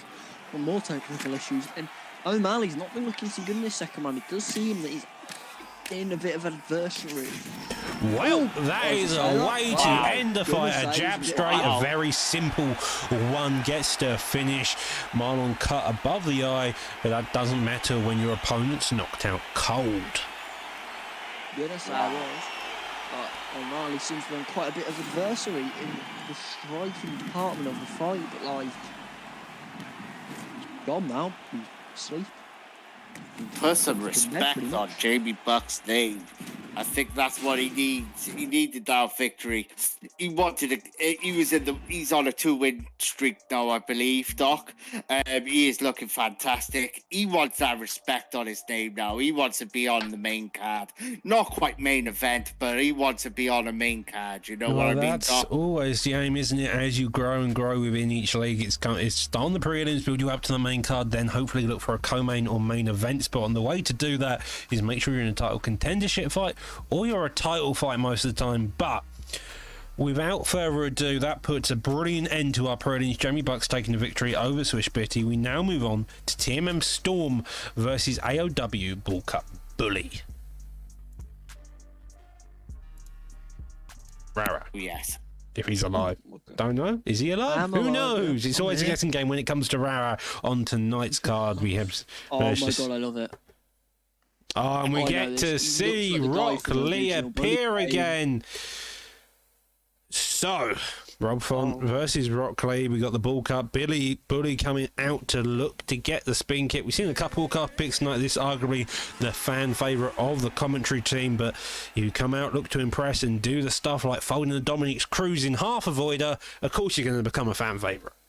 Oh yes, definitely. I love Bull Cut Bully. His Bull Cut cracks me up, and I think he's going to be using his calf a lot. The bantamweight division is stacked, though. You got Rob Font, Dom Cruz now having a. Unfortunately, you can't use him on the prelims anymore. But let's get right into this, Doc. Yeah, Rob Font, this is our first above 4-star pick, as it's the first side of the main card, and having a bit of time. We are playing with a no HUD again since we have Bull Cut streaming.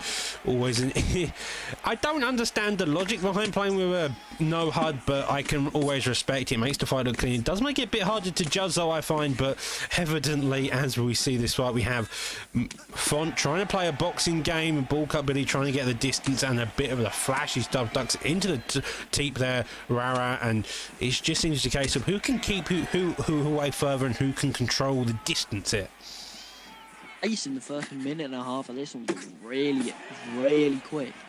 And Bull Cut Bully using those lunges quite a bit. And if you're Rob Font, if you catch him with one of them, you catch him with one hook, it could potentially be the end of the fight, as we saw earlier on in the night. Humble avoider. Well, sorry, you were cutting out bad. The connection tonight is terrible. But this is quite an interesting fight. Both guys want to stand and bang. They want to trade. A lot of mixing up with the strikes. We're seeing a lot of body kicks by both men. It's quite interesting to see, Doc, like you said. No fighters are using heads tonight, so we can't tell what their head health is at or stamina. But it'll be interesting to see. Well, 2 minutes 15 left on the clock. So far, it seems like, as I mentioned earlier, Rob Font's got the boxing styles, having a bit of success with it. A few kicks are coming out, nothing in particular. We do see that spinning back fist come out for the first time tonight. Lovely little combo does miss. The body kick lands and another teep. That body work of Bull Cut Billy seems little, but that's going to add up quickly. That's going to add up quickly, reduce this cardio of Font and make life a lot more difficult. And shooting the takedown like he just did there, Rara, probably is beneficial for him here. Rara? Oh, brilliant. Brilliant. Okay, it's just me and Void are back in the technical issues galore. This stream should be renamed Technical Issue Days, it seems like. Now, Font in the full guard. The Bull Cut Billy. Rara laughed at my joke, because of course he did. And we are off to a good start. 20 seconds left on the clock, Avoider, and both of them are just going back and forth, staying fairly patient. No real damage being dealt here. Well, what's interesting here is that you can't hurt watch, as the cool kids on the street would say, but this is a guessing game right now, because no one's got heads on. I've never fought with heads off before, and I don't intend to, because I like to see where my stamina is and my opponent's stamina is. Well, interestingly enough, using the name of HUD Watcher, you can still do it with the grappling HUD. That's all you need to HUD Watch, adding the name as in the typical thing going along. In terms of like actually knowing your opponent, yours and your opponent's stamina as well as their health stats, yeah, you don't know him, and that's really the most difficult part about this all, is that you're not particularly sure who's going to fire the right shot, whose head health is lower. Rob Font may be using the HUD, Bull Cut Billy definitely isn't here, and it's making life a bit more difficult to really score how the fight's going, although the body work does seem to indicate that Rob Font's going to end up gassing out if he doesn't protect his body a bit more and make sure he doesn't lose all his cardio to it. Oh yes, definitely. Bull Cut Billy is looking for that body. He wants to gas Rob Font. He wants that. He wants to slow him down.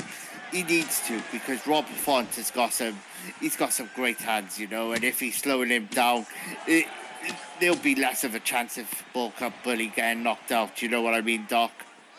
Yeah, Bull Cut Billy getting knocked out definitely isn't the idea you want to be having. Using the footwork is what you want to be doing, as you mentioned. Just a little bit of body work, and again, some more body work. Tries doing another one, does get caught now in the clinch position, looking for a takedown. Does get the slam, and that's big with 3 minutes left on the clock. That's a long time to work. Rara. Definitely. At the moment, Rob Font seems to be slightly better in terms of grappling, landing few and far between strikes, but when he lands, it's the very much strikes he does land, indeed. Apparently English this makes. It seems like we're having an off night tonight, lads. It does happen, but the idea is to fight through it as the fighters are fighting in the octagon. 2 minutes left on the clock. Goes straight back into top mount. This is a complete reversal of what we have previously seen. We've seen Bull Cut Billy play the aggressive game. Now Rob Font's the one playing the aggressive game and looking for that type of finish here. Oh yes, he needs this type of finish. At the minute, Bull Cut Billy was picking him off on the feet with the body strikes. Rob Font needed that takedown. He needs to just keep him there, wear him out a little bit, have some, make his head health go a little bit low. Just tire him out a little bit, because if he gets back up on the feet, Bull Cut Billy is just going to pick him apart with those body shots. Rah. Oh, he is definitely. And again, I'll say it, but Font is dominating on the ground at the moment. Bull Cut Billy seems to be quite a bit of an issue there. Having an issue with grappling at the moment, to be honest.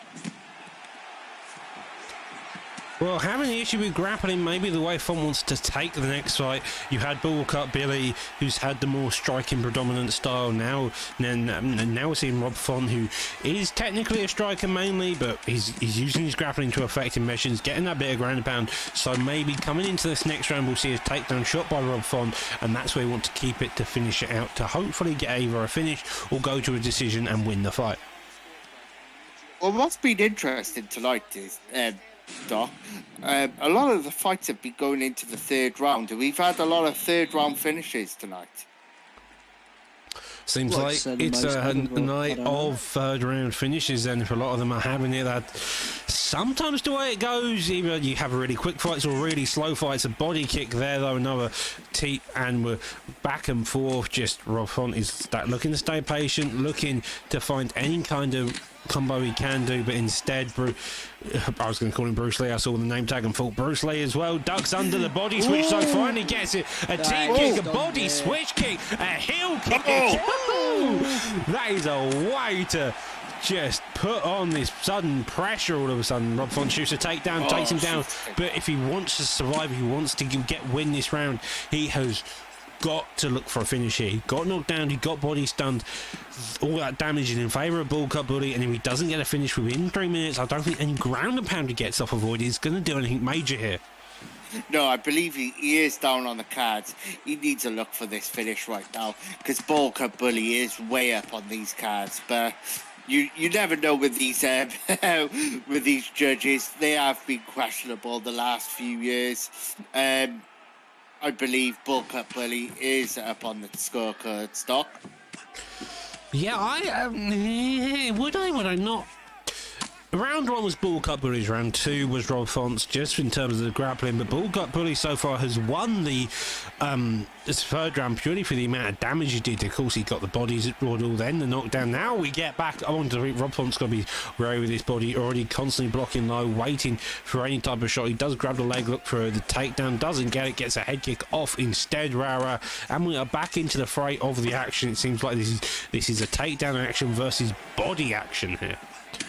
They're just swinging and banging. But Bull Cut Bully again with some crane kick from God knows where. It's impressive. Oh, denies a takedown. Font's not going to be in a good mood after that, because it seems that the grappling is the only thing keeping him in this fight, and Bull Cut Bully has now been able to take that away, and as such has managed to prove that he is probably the superior striker. We see a bit of Moroccan line skillage coming out here, crane kicks mixed with the switch kicks, but Rob Font's having none of it. He takes it straight down to the ground. A minute 10 left on the clock, gets into full guard here, goes to look for the reversal, doesn't get it sadly, and Font's having a very easy time with the denies. Again though, he needs the damage, he needs to play an effective game on the ground, otherwise he's not going to be able to win the fight. He's down the scorecards by mine and Avoidance nudging. I'm not sure about you, Rara, but it seems to be that way. Ooh, Definitely. triangle attempt here. 100%. Sorry, Avoider. We do need to see a knockout. Sorry about this. Well, good tracking is going on. Blue is creeping up fairly slower. The only issue I see here is it may have been a legitimate attempt if there wasn't 3 seconds left on the clock. Yeah. Oh, he probably got that. Sad to see the bell rang out just in time to say Bull Cut Billy was a fairly close sub. He may have gotten it, but that's 3 rounds. Our first decision of the night, if I'm not mistaken, Aaron. Yeah, I've got to think Bull Cut Bully's lost that, to be honest. Despite his dominance in the third round, the first and second round, I've got to say went to Font, in my opinion, Doctor. Well, I kind of think the opposite. I think Bull Cut Billy did enough damage that all that damage added up to that. Depends, though, because that third round, they could have given that third round as a... Split decision goes to Rob Font. Lovely job. Maybe we get a time to see the stats, hopefully. Hopefully. Show us the stats. Show us the stats, maybe. And well, we'll give them a couple of seconds. Maybe we get to see stats, and we do. 26 to 43, 29-28 split decision across the board, and that is an interesting way to end the fight. I was correct there. You know, the judges were a bit questionable in this fight. The judges are always questionable. That is the name of the game when it comes to UFC. Questionable judges, killer fights, people punching each other in the face with the fed of it. And now we are on to Amazon versus Assassinino War. Assassino wasn't even aware he was fighting until literally about 3 hours before. That's not because he was a replacement or anything. He just didn't know. Like, he only just realised about 3 hours before the fight. That is a comedic joke on the waiting. This is why you need to pay attention. That's why you need to pay attention to the fight cards announced. All your names on it. We tried to book everyone we can. If you sign up, hopefully you get a fight. If it's not on the fight night, if it's not on the pay-per-view, we'll hopefully get you on the unaired. If we have missed you, apologies. These things do happen. A lot of fighters come through.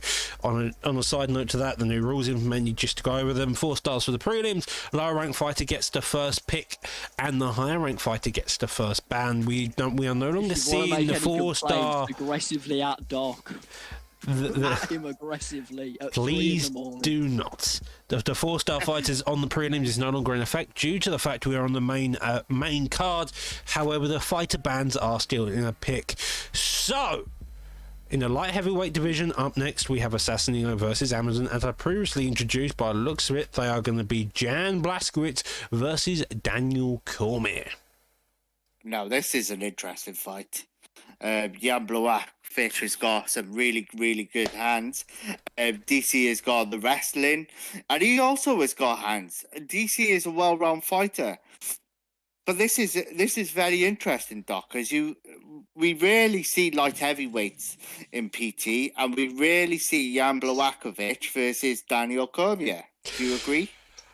I mean, we're right. I think the main reason we don't see Blachowicz versus Daniel Cormier is purely for the fact it's light heavyweight and nobody ever enjoys light heavyweight. So if you put light heavyweight down and you put heavyweight down, we're more likely to give you those weights purely for the fact of we don't get enough of them. It's always an enjoyable thing to see when you have a Blachowicz pick and you have a Cormier pick. Cormier's got the wrestling. Blachowicz has got the wrestling. Both of them have got wrestling. Both of them have got punches, pretty much. Blachowicz has got the kicks. Cormier has no body health, basically. So if I'm Blachowicz, I'm digging down to the body here, Ara. Well, definitely. Cormier's head health, you can see. Despite the fat on him, I'm going to say that. I'm going to be that guy. Like, it's not going to protect his body.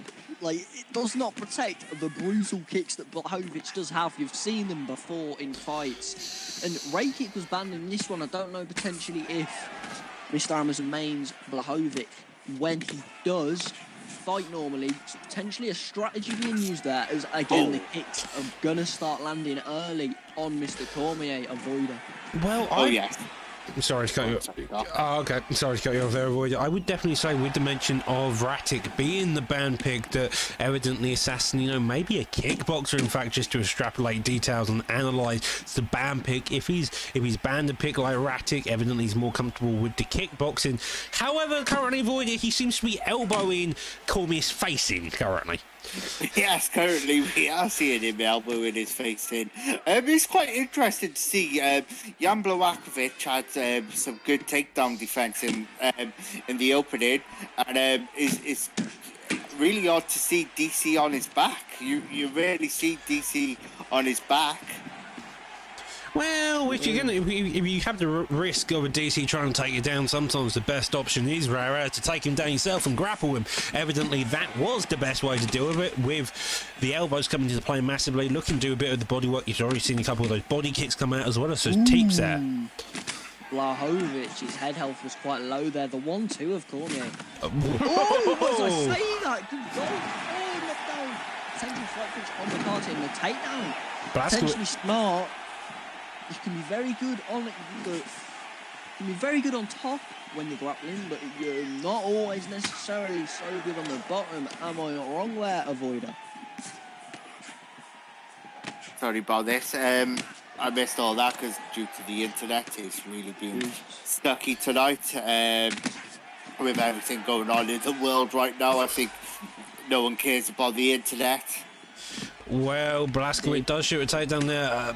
Cormier just gets the defense. It seems like we've already seen one knockdown in the favor of Blazkowicz, although he seems to have calmed down his pace a bit more. Amazon on the back foot just a bit. He's not walking into the shot. Head kick attempt there, straight does land on the block. A teep misses. Both of them having difficulty trying to get their range sorted out currently as we hit 45 seconds left on the clock. Indeed. Ooh, potential. Ooh, spinning elbow into the face of Blachowicz. That's gonna leave a mark in the morning. I'm loving the way that they're both just setting their combos up very nicely with that jab or the straight. It's just wonderful to see. Because a jab is probably the best punch you can throw. I was not throwing it in my fight earlier. He's now done. Oh, he's dead. Oh, he's not dead. He's woken up. Throw some cold water on him in the corner there and it'll be fine, Doctor. Hopefully throw some cold water on, as you said.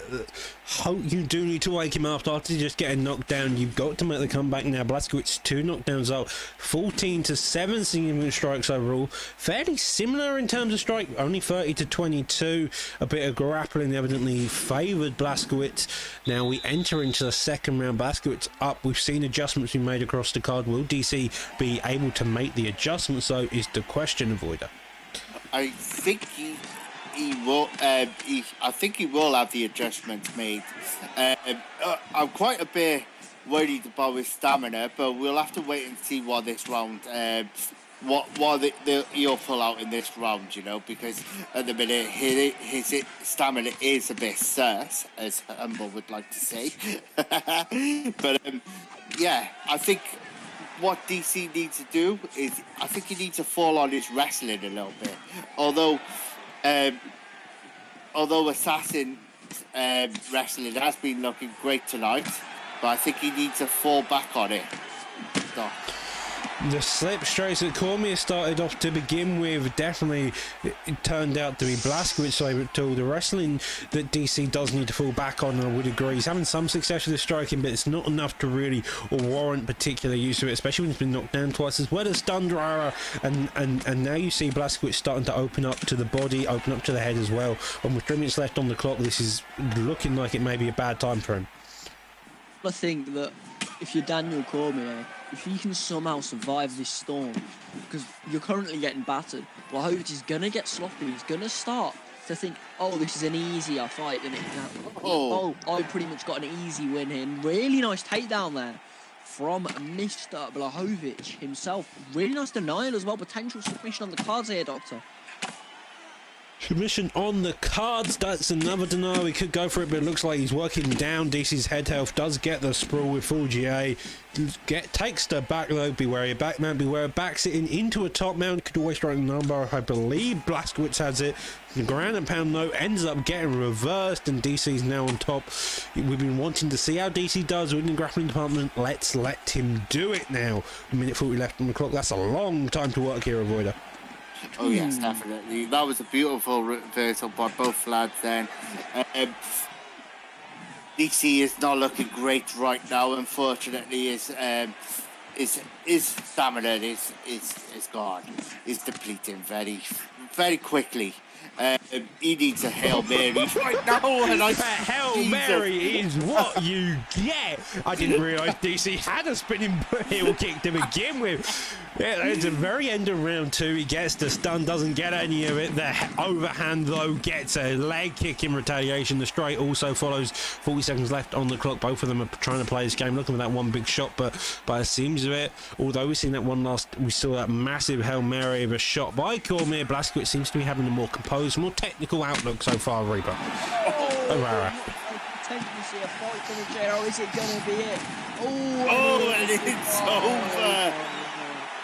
Jesus, Blachowicz looked great tonight. By the way, guys, you could call me Mystic Avoider, because I've been predicting these things, predicting a Hail Mary by DC earlier, a takedown by Jeremy Stevens. Call me Mystic Avoider. Because he predicts these things. It seems like we just found our new Mystic provider. Maybe we have to get you on comms more for that fact. As you can see, though, DC meeting the end of the straight, putting Cormier to sleep. And so, as you can see on the card, currently we'll be having Tad versus Noggin. Sadly, both opponents had to fall through for one reason or another. Evidently, as I mentioned earlier, a bit too much tiramisu like the last lot we've had fall through. Instead, we have replacing Brady versus Mr. Jake Paul. Ooh, which Jake Paul is this? Because there's many versions of many Jake Pauls at the moment. Well, the I'm one reading about the UFC community. Well, the one his gamer tag is going under is AJ the Gamer or something similar to that. That is the Jake Paul that I do know then, and very good striker he is. I've not really seen his grappling. He's not really fell back on it much. Got to think he's a very good not grappler. Sorry, he's a very good striker. Is he not, Mr. Avoider? Obviously, being formerly part of TMF. I agree there. His striking is really good. What interests me the most here is TMF Jake Paul actually was using Brady's picture and name. So these guys know each other. He was using his profile picture before, acting like Brady. Yeah, so this makes it interesting because these guys know each other. So let's see what's going to happen. It's interesting to see Tony Ferguson. We don't really see Tony Ferguson that often. Same with Charles Oliveira. We rarely see him. Doc? Ferguson and Oliveira are wild picks, to put it bluntly. Ferguson's got cardio for days, chins for days. On the other hand, Oliveira has bad boxing, to say the least. I feel like he's a bit too long for it, but maybe if it works for him, it works for him. It's just making sure to keep your range, keep that distance as we go, as he starts his fight. It's distance management pretty much. I think for both fighters it is Rara. Tony Ferguson is the type of guy to lose a fight just so he can win the next one. Just a random thing. I don't know why I've said that, but we move. You know, it's a very fascinating matchup this. You don't often see Charlie Olives versus Tony El Cucuy Ferguson. It's fascinating to see. Again, I keep saying that word a lot, but it is a lot of matchups today, and the bands thing has honestly been brilliant. Because you've not seen 402 Dustin Poirier v Conor McGregor matchups. Am I not right there, Doc? No, you haven't. This is exactly kind of the hope we've been going for. You end up with a lot more interesting picks, a lot more all-round fights. Oh, still putting on a good showcase, and neither, though, digs down to the body, comes up top. Both of them still going out. Another leg kick follows suit. Jab there. Oblique of all things also gets side. Brady looking to stay on the back foot, look to stay technical, whilst Jake Paul puts on his pressure, and he's already stuffing him against the cage, overwhelming the block of Oliveira. That jab always in his face, just digging down constantly. What interests me the most with Charles Oliveira is he was known as a submit. Oh, a nice uppercut there then by Jake Paul and a flying knee. Jesus. Charlie Olives was known for his submission. He was a scary submission artist, and he still is now. But over the last couple of years, he's got hands. He has been knocking people out left, right, and centre. He's fallen in love with his striking, and also still in love with his submission stock. You just have to be in love with all of Oliveira here. He's across the board a fantastic pick. So Ferguson, both of them got brilliant submissions. As you mentioned the word submissions, it's a minute 50 on the clock. Both of them staying patient. Seems like the jab straights of Jake Paul are the ones being more aggressive. A takedown shot by Brady Rara, and both of them are still going at it here. Well, definitely, it's very impressive at the moment. You got to think that Brady is having at a slight advantage, if I'm being truthful, just with the way he's prodding at the body of Ferguson a lot better than Paul is. But it's a very even fight so far. Like, I've seen no real major issues between either of them, to be honest. And it's been brilliant to sit and watch. And I'm honoured to be here to watch it, to be honest. The jabs, the elbows, all of it is just adding up in combinations to really get this fight going, picking apart each other at a very slow, methodical pace, whilst also keeping the pace at the same time, because you see the 3 pieces, you see the 4 pieces they're trying to set up, but instead they're just throwing those 1-2s. Does get that lovely 4-piece with the lead hook, getting past the block, a body kick gets fired there. 5 seconds on the clock, a little uppercut avoider, and it seems like both of them are looking for one single kill shot on each other. Very interesting to see the stats then. It was a very close first round. That if I was a judge, I would find it very hard to score that first round, Doc. As we see quickly, then the stats were very close. Indeed, they are. It's a really close matchup, Avoider. I will say that indeed. But you've got to say that the bodywork from Oliveira is ever so slightly giving him an advantage over Brady, over Jake Paul even. But it's not much in it at all. It's really even, Doc. It's very even, very patient. Here you see, like, the fact Oliveira is getting clipped at the same time as he's striking back is interesting, because I wouldn't exactly say you want to be trading with a Ferguson pick, especially knowing his chin. As you can see, that's exactly why the knockdown is crucial here. Like, if Oliveira wants to trade, he can do, but he's got to be worried that he's probably not going to succeed, and that's the risk you take. What's interesting about Oliveira, though, his chin is very sus. He has been cracked a lot of times through his career, but then he always brings it back. Dustin Poirier fight, he was cracked in the first round a good few times. On a nice pullback elbow then by Charles Oliveira. Yeah, over to you, Doc. Flying knee attempt there, sadly doesn't get it. The wild, crazy stuff, evidently having a bit of the issues as Jake Paul sticks to the blocking. He sticks to the very basics of blocking and striking with his fist. Does get clipped on the way back, but the head health and block of Jake Paul is a lot higher than the head health of Brady. It seems like a couple shots and he's already blinking heavily. The block as well, indeed. Doubles up, the death kick comes out, the lead hook lands, making that head health blink. 2 minutes left on the clock. Another set of jabs. Just that effective use of the jab is the way you win this fight, it seems like. Rara. Indeed it is. The jab being used very much a spear. No. Roman Reigns in the building here. Oliveira's been taking lessons from him. Good God, brilliant there. As he's looking to dig to the body again. And it seems to be working as he transitions into backside. I think that's what that's called. I don't know. Anyway, full guard. He's just looking to just get us a bit of control time now. Assert his dominance, really see through the round. There's already been a knockdown in. Well, the reversal is big for Ferguson. We now know that he can be threatened with the grappling, gets out of the full guard, goes for the guillotine, doesn't get it. Ferguson looking for the ground pound, thought he was going to get straight back up, doesn't instead, especially with the low cardio. A couple denies could mean the end for Ferguson here, but with 30 seconds left on the clock, even a sub attempt probably won't be able to finish him.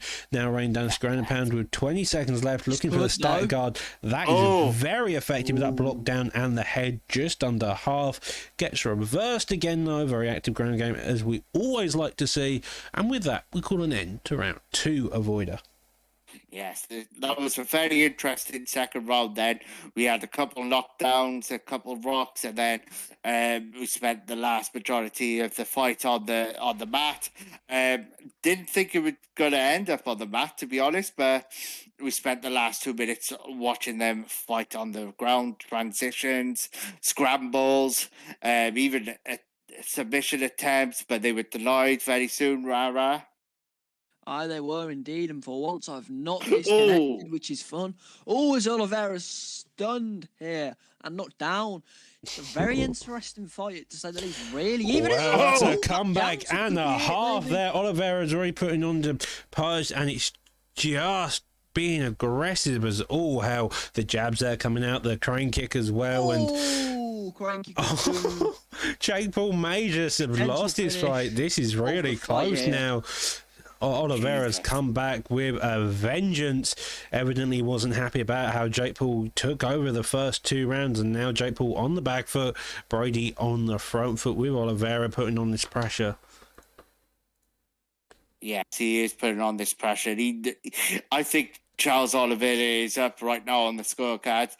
Both fighters' healths are blinking. The block is blinking. This could be over in less than a minute, I reckon. Doc, what do you think? I think it can be at a moment's notice. We've seen how these fights, so one kick, one wrong head movement is all you need to do. Instead, though, Brady's just standing there waiting his opponent to come forward. His head health with blinking non-stop. Kind of like his opponent's block currently, but with 2 minutes 30 left on the clock, a head kick gets fired. Doesn't get it exactly. Both of them are just back and forth. This fight is wicked. Insane. It's been brilliant. I've loved every second of it, to be honest. Yeah, neither of them are really keeping up a very high... I mean, they're keeping up a high pace, but they're not at the same time. It's slow, methodical, but also technical and fast-paced all at the same time. As you can see, the jabs are coming out again. Those jabs are kind of made or break the fights, but evidently the wild shots did also break the fight. A flying knee clips him. Will he get the finish, though? The block is so low. Elbows him, doesn't get it. The head kick gets blocked. Lead hook straight. Also coming out, and both of these fighters are just hoping for any type of pressure or any type of aggression, but both of them are keeping their defenses up fairly high here. Avoider. I think both fighters right now are currently trying to find that one shot. They were being patient, as you can see. A nice left uppercut by Char. Oh, and a drop! Oh, this could change the fight around drastically, as we see him in top mount pounded away. Oh, and it's all over. That is a way to make a comeback and end a fight, in my opinion. You saw Brody have a bit of rough, just having to build up, dig deep, find his opportunities to come out, and he did so against the ever mighty Jake Paul, playing a Tony Ferguson pick. Oh, Rara? Oh shit, yeah, sorry, I completely forgot that I'm still commentating there for a moment.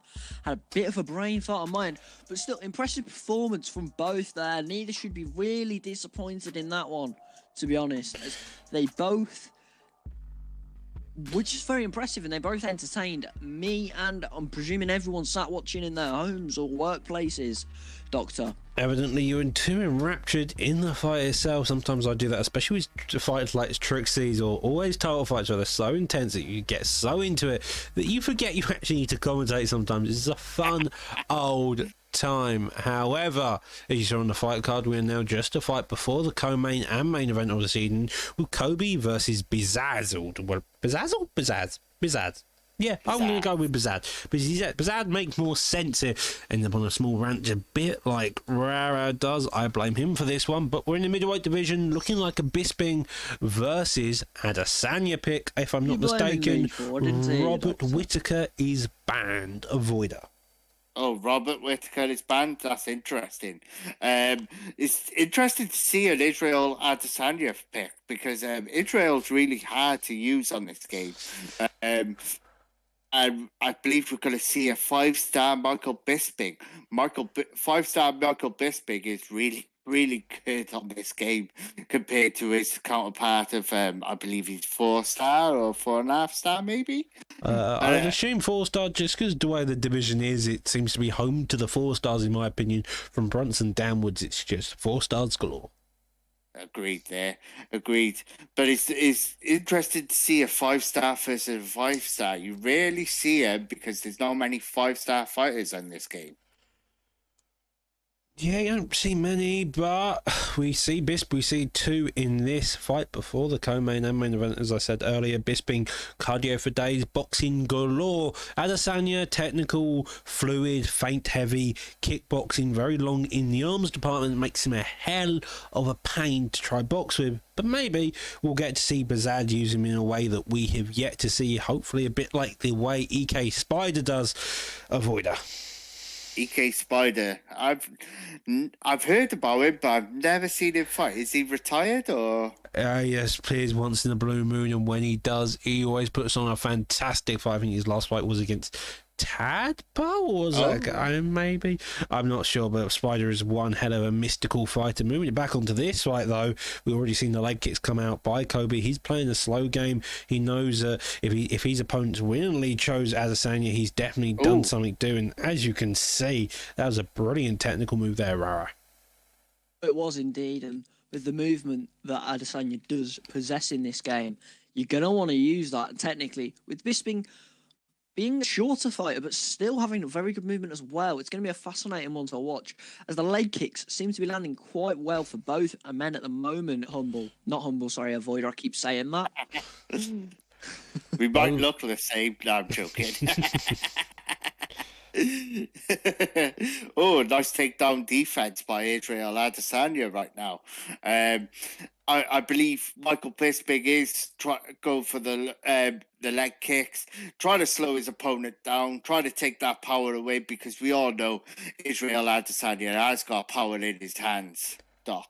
Oh, good, you did pronounce that. The first time you said the name Israel Adesanya, I swear I heard Adriel Adesanya. I was a bit concerned there for 2 seconds, 2 minutes 50 on the clock. And Bisping's going at him. Evidently, he likes the name and he wants to showcase his love by getting the knockdown. Adesanya's now on the back foot. He needs to be wary, keep the distance. Does get the body lock takedown trip. And 2 minutes, and with 2 minutes on the clock, this is a long time to work with Bisping. And Bisping can really take any approach he wants to. He can top mount, he can do some ground and pound, and here we see he does so, Rara. Indeed, we do, and this is really good ground and pound at the moment from Bisping, as Adesanya does manage to get up. Just very nice at the moment from both, but got to say that I feel like Bisping may be landing a slightly better array of strikes in comparison to Adesanya, Doctor Who. Yeah, Bisping definitely is seeming to land a lot more strikes in total. The combos we've seen coming out of Bisping are also much more effective. Again, you got to remember he's got the stun. Lovely catch of the kick there and looks for another takedown. He knows that Adesanya's on our feet is going to be difficult. He knows the footwork's a lot more higher, and so he's looking to keep it in close, keep the boxing up close, and then also look for any type of takedowns he can get here, Avoider. Yes, that's correct. He wants to keep him at bay. He wants to keep him on the ground. I'm very sorry. He wants that. He wants to try and wear him off, because Israel Adesanya, I pronounced his name correct then. He has got power, and he wants to try and zap all that power, zap his energy, so he can get that finish tonight. 15 seconds on the clock, and that is some heavy ground and pound. Kobe does gas out, but with the cardio of Bisping, the recovery rate, I'd imagine that isn't going to play much of a deficit coming into this second round now, Rara. Indeed, it will. Total take on this fight. Shut down. Got English gone. No. Good. Rara has lost his English language again. Hopefully, once he looks up a dictionary, these two will be back in the action with a touch of gloves. He would have been as the ref, just to pay mention to that. He always seems to be on the fights that always be the most chaotic, I find. Now, with a jab already getting established, a straight, and he does nearly clash him. A bit of body work and another straight there, Rara. Have you found your English dictionary? Oh, nice right next to me. Oh, Adesanya not looking good at the moment. Got a Bisping using that power that he does have and just absolutely bopping their head back towards the cage of Adesanya.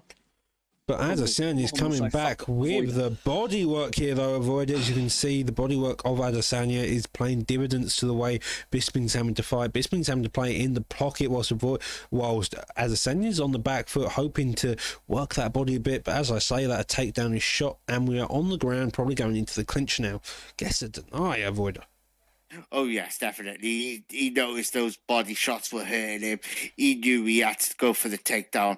Adesanya, he's too strong. We all know, we've seen in his last couple of fights, Adesanya has been taken down. His wrestling is not the greatest, so I think that's what Michael Bisping is doing right now, Kobe. He's noticing, I could take him down. I can hold him there. I could ground and pound him if I want to. Build it up. Let's see what happens, Doc. Well, gets another split into the side control, goes for the sprawl reversal now. Maybe we see a bit of body work, maybe a transition into backside. We do so. This is a long time to work on the ground. Hopefully Bisping can get it, because currently he's seemingly just going around a repeated pattern of full guard to side control, maybe to another position, but then back to side control, back to full guard, and that isn't a place you want to be doing damage here. We see the side control again. The question is, can he hold it? Maybe look for a top mount instead, would be my suggestion here. As you can see, gets neither, Rara. We could potentially see a top mount move here, although he gets into sprawl Adesanya and a good denial from Bisping. Could we see another denial here on the cards? And we do gonna maybe rain some shots to the body here. Smart move. Is that not right, Avoider? Correct there. is playing really smart right now. He just wants to keep him on the ground because he knows he's going to get picked apart on the feet. He's doing a really good job. I think he's trying to look for to get into top mount. I apologize, but he just keeps getting denied and denied. But he's doing well, keeping him on the ground, holding him there with 50 seconds left on the clock. Let's see what happens. Are they back on their feet, Doc? Well, not back on the feet. We just seen Adesanya get the reversal. Maybe we see back on the feet within the next 30 seconds. That may be the suggestible idea. But we get a reversal, and we are playing Ring Around the Rosies. It seems like one person takes the top, one person doesn't, and again, Adesanya takes top. Only 10 seconds left, not much damage, probably just the rabbit punches coming out, although we do see a bit of the ground and pound getting a bit of damage off against that block and head held for Adesanya to finish off that round. Adesanya seemingly took it, but you also remember the stun, as well as the 2 minutes 20 of top control done by Bisping. Rara. Indeed. Not really been paying attention to what's been going on this one. Trying to keep my connection alive with obviously all the things going on in the world. I think the last thing on people's minds right now is a virtual UFC game. Well, some people are. So, Bisping taking it on, gets the head kick there. 20 seconds left on the clock. Another body kick there. A leg kick follows suit, and Bisping is just looking for the clear shot. He's had a lot of success on the feet previously. He also had a bit of success on the grappling, but that seemed to deafened out within the second round avoider. So hopefully Bisping can find his mark here and start unleashing hell, or Adesanya can really start getting his counter strike going and really come out of his shell. Yeah, definitely. He was being patient then. The leg kicks are playing some parts right now, as we just seen Adesanya was fainting with some kicks. Bisping, nice uppercut and a drop there for Bisping. Oh, that was beautiful combo then. Bisping needs to calm down a little bit because he is going in for the kill. Oh, and an uppercut then. As I was going to say, he's going in for the kill, which could lead into a counter punch. Spear! My God, it can't be! God, sorry. I wanted to do my Michael Conn impression so desperately. And, well, Adesanya got the spear, now on top position. 2 minutes left on the clock. Bisping does get the get up. He's got a long time to work. He's had some success on the feet as well, and if he continues the way he's going, getting all this pressure, just non-stop boxing in the face of Adesanya, he's going to do it. The head kick is exactly what you need. Comes up top. The bit of body work there, though. Rara knocks him down, as you can see. Oh, could this be it? It is. It's all over. Michael Bisping sends Adesanya to sleep with that one. And that's not a sentence I never thought I'd hear, if I'm being truthful, Doctor.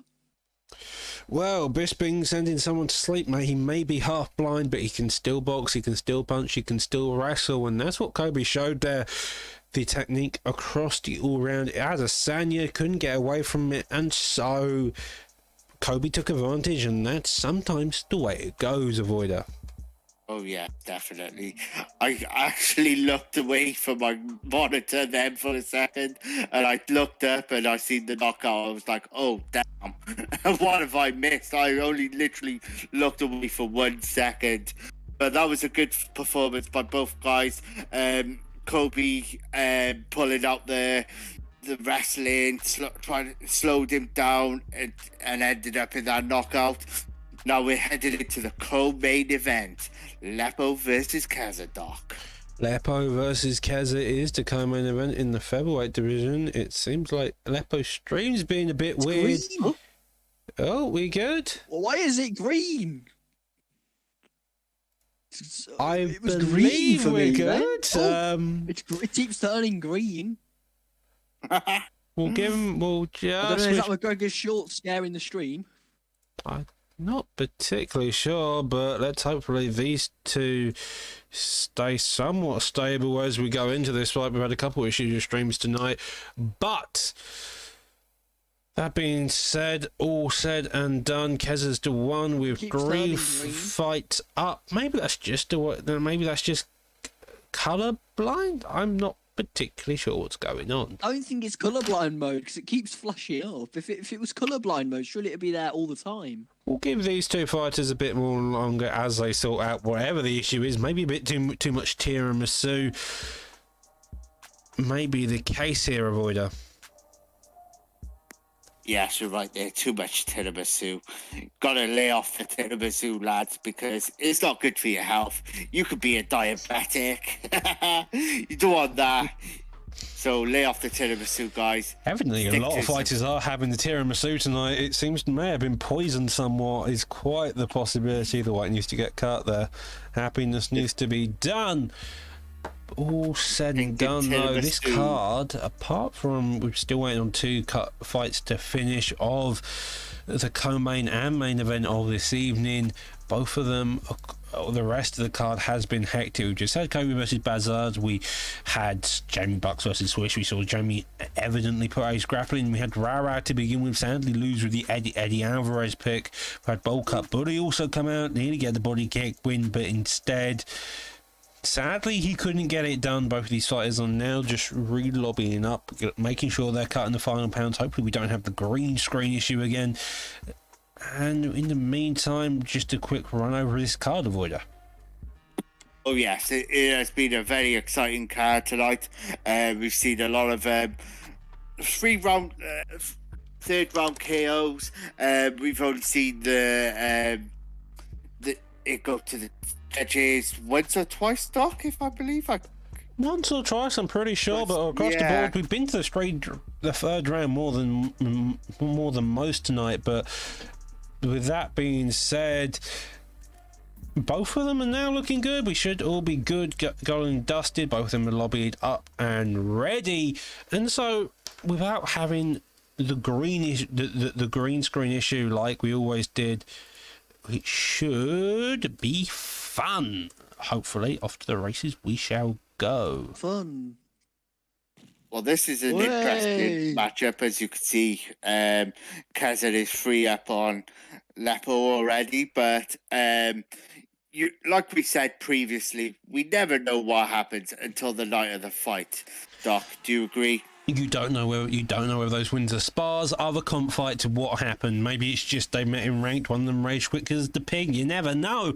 And you never know. Maybe one of them needs to go for tea halfway through a fight. It's just a case. You're never particularly sure what the wins are about until you're on the spotlight, or where this is the real showcase of skill. You want to showcase your skill against another veteran or opponent, you do it in the octagon and you do it live. And this is what they're doing. We've got Hayes in the red gloves as McGregor, Lepo in the blue as Holloway. Touch of gloves here in the featherweight division, and off we go as the co-main event of this evening.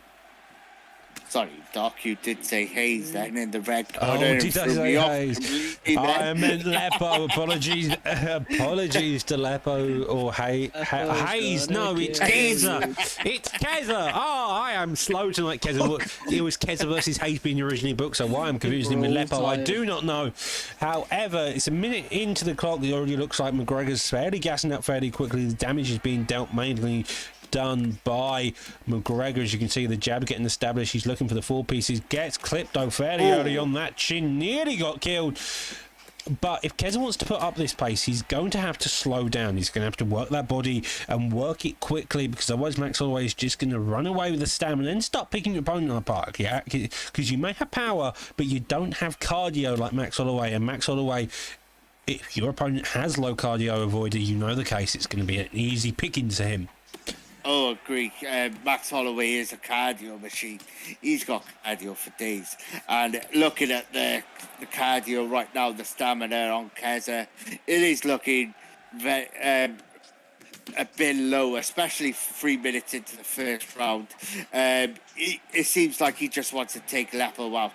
He wants to knock him out straight away, get his fight over and done with. Whereas Lepo is just taking his time. He hasn't used much stamina, Rara. No, he has not. But you've got to think that I think Lepo's doing exactly what he needs to do. He needs to be careful not getting caught for the 1-2 of McGregor, because it's arguably one of the worst 1-2s to get caught in the entire game. Instead, though, he gets caught by a front kick. Now he avoids it.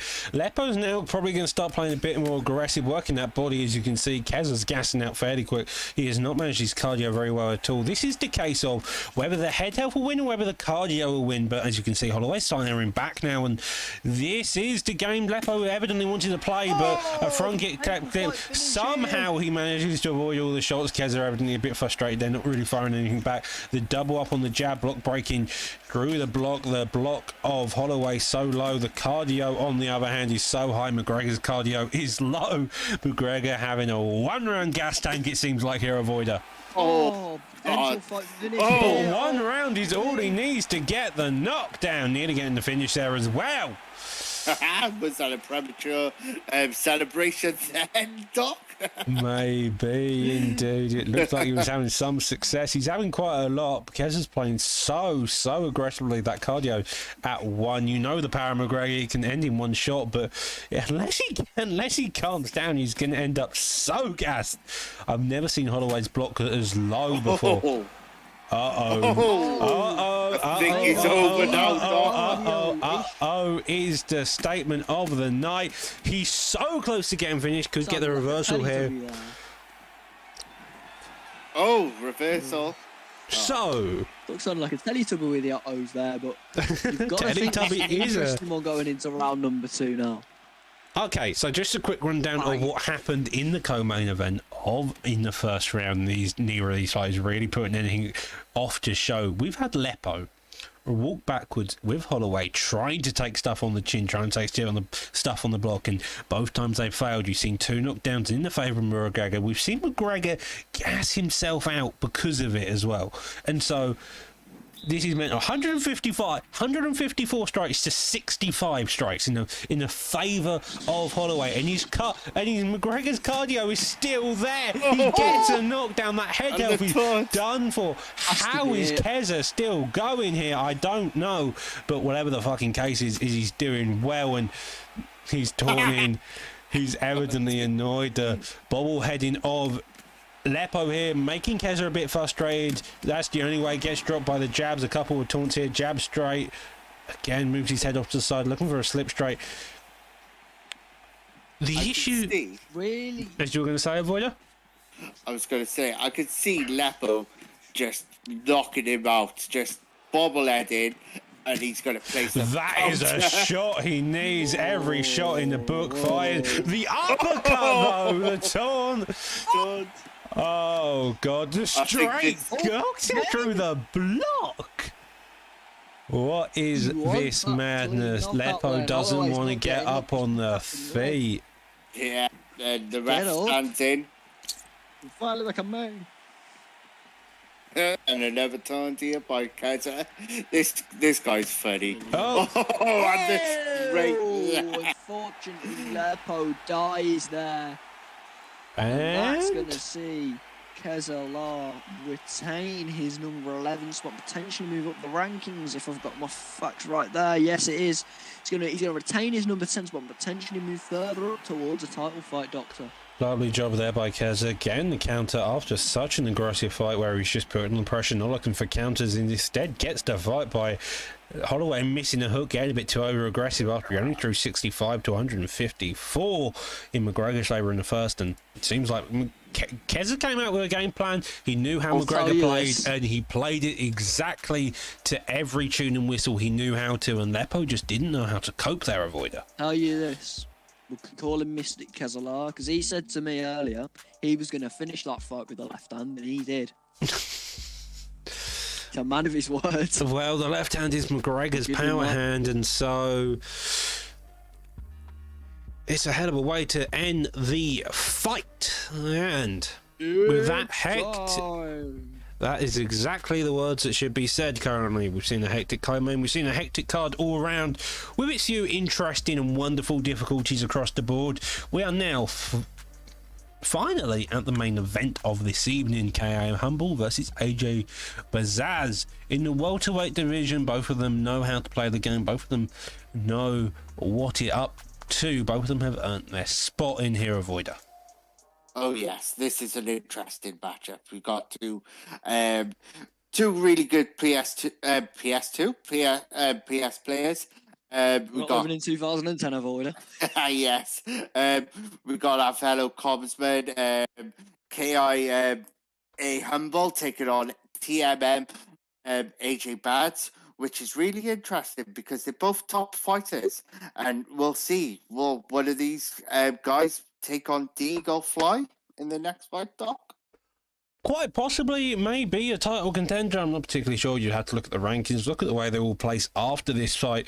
I'm never one to say for certain when it comes to matchups. Don't want to preempt people, but you can kind of get the general gist of the idea. Just know that this is possibly one of the title contendership fights here. However, Will being ranked number 8 in the PlayStation rankings at the moment, really knocking on the door of a title fight. And you have to think here, if he is to pick up a win, that he will be there. He'll potentially be fighting for the title next week on Prime Time. 50 potentially. I believe 49 is next week's cards. 50 is the one afterwards. That's a ceremonial process. 50 primetime cards and 37 fight nights from that point onwards. It'll be a fun old time. We're nearly reaching 100 in fact. But with that off the table, GSP's come out, landed the overhand, got the stun, playing a very aggressive game here, Humble, and it's a bit wild. And he does land. He looks a bit like a man possessed here. I think he's a bit questionable. He wants to put the pace on early and often. Seems to be it. Vicious striking, sniper-like striking is the words I used to describe AJ Bazaz at the beginning of the card. Will it stay true? It seems like he's staying fairly true, but with a potential early finish on the cards here. Humble doesn't want any of that. He just wants to kill. He is a killer in action for a reason. Part of the KIA camp. He's a man of excitement and he's putting it on currently with 3 minutes 20 left on the clock. Elbows already playing so aggressive. AJ Bazaz has nothing to really come back with currently, Avoider.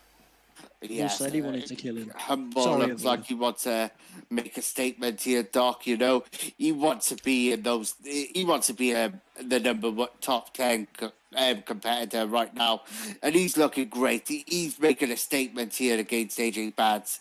Nothing against AJ Bads. That is a way to nearly lose a fight. Come back. That is one hell of a way. That dodge up kick doesn't get in completely. Now coming back here, the straight though lands. AJ Bazad's head kick though. Humble, be careful with your stamina, mate. You're gonna get countered. You're not careful, and that is lights out for you. 2 minutes left on the clock. A spin kick, a hook, a drop there. Let's him back up. This seems to be the time of letting people back up as well, Rara. Seems that Avoider, his ego's through the roof right now with the performance he's putting on, but he's got to be careful. As that is why he got caught there. He's stunned, and AJ Bads presses forward, doesn't quite get the knockout that he is so desperately looking for. You've got to think, Avoider, that going into this second round, presuming we get there, it's going to be a very interesting matchup, as you're going to have... You've seen the counters that Humble can produce. No, not Humble, sorry. That Edwards can produce in this fight. Oh yes, you can't sleep on AJ Bads. AJ Bads is a really good fighter, you know. He was getting picked apart again. Jesus, and I think Humble is not gonna finish the submission, but he's going in for the submission. A finish the fight submission is a viable attempt. Is staying fairly honed on him. The red is sneaking up. It's looking like he's gonna get one of the first finish the fight submissions in PT history, and he does so a very quick time. He looked very good on the floor, on the feet. Nearly had a couple of bad successes, but overall he had a fantastic performance. 2 hopefuls entered the arena, but only one of them came out. This has been Fight Night 26, and it's been one hell of a card, ladies and gentlemen. It's an interesting night of fight, lads. Pleasure to call them always is, to be honest. Really enjoyed it. Yeah, across the board, it's been a fun old time. You saw Humble take the main event, looking to bring himself up into the title contendership. To talk about the main event just a bit longer, he had a variable amount of successes across the board. He nearly got KO'd at one point. I really got a bit scared, but AJ Bazad put on a good performance. Lepo came out, didn't have much success. Keza came back, looked very strong. We've had a couple of dropouts. That's always sad to be happened. We should be raiding at the end of all this, so please stick around for that. But apart from that has been us from Primetime. Have a good night. We'll be back tomorrow at 8:30 GMT, 3:30 Eastern. As always, with the pay-per-view, 2 title fights on the line. Deaglefly defending his belt, as well as Haroon defending his belt. Adios.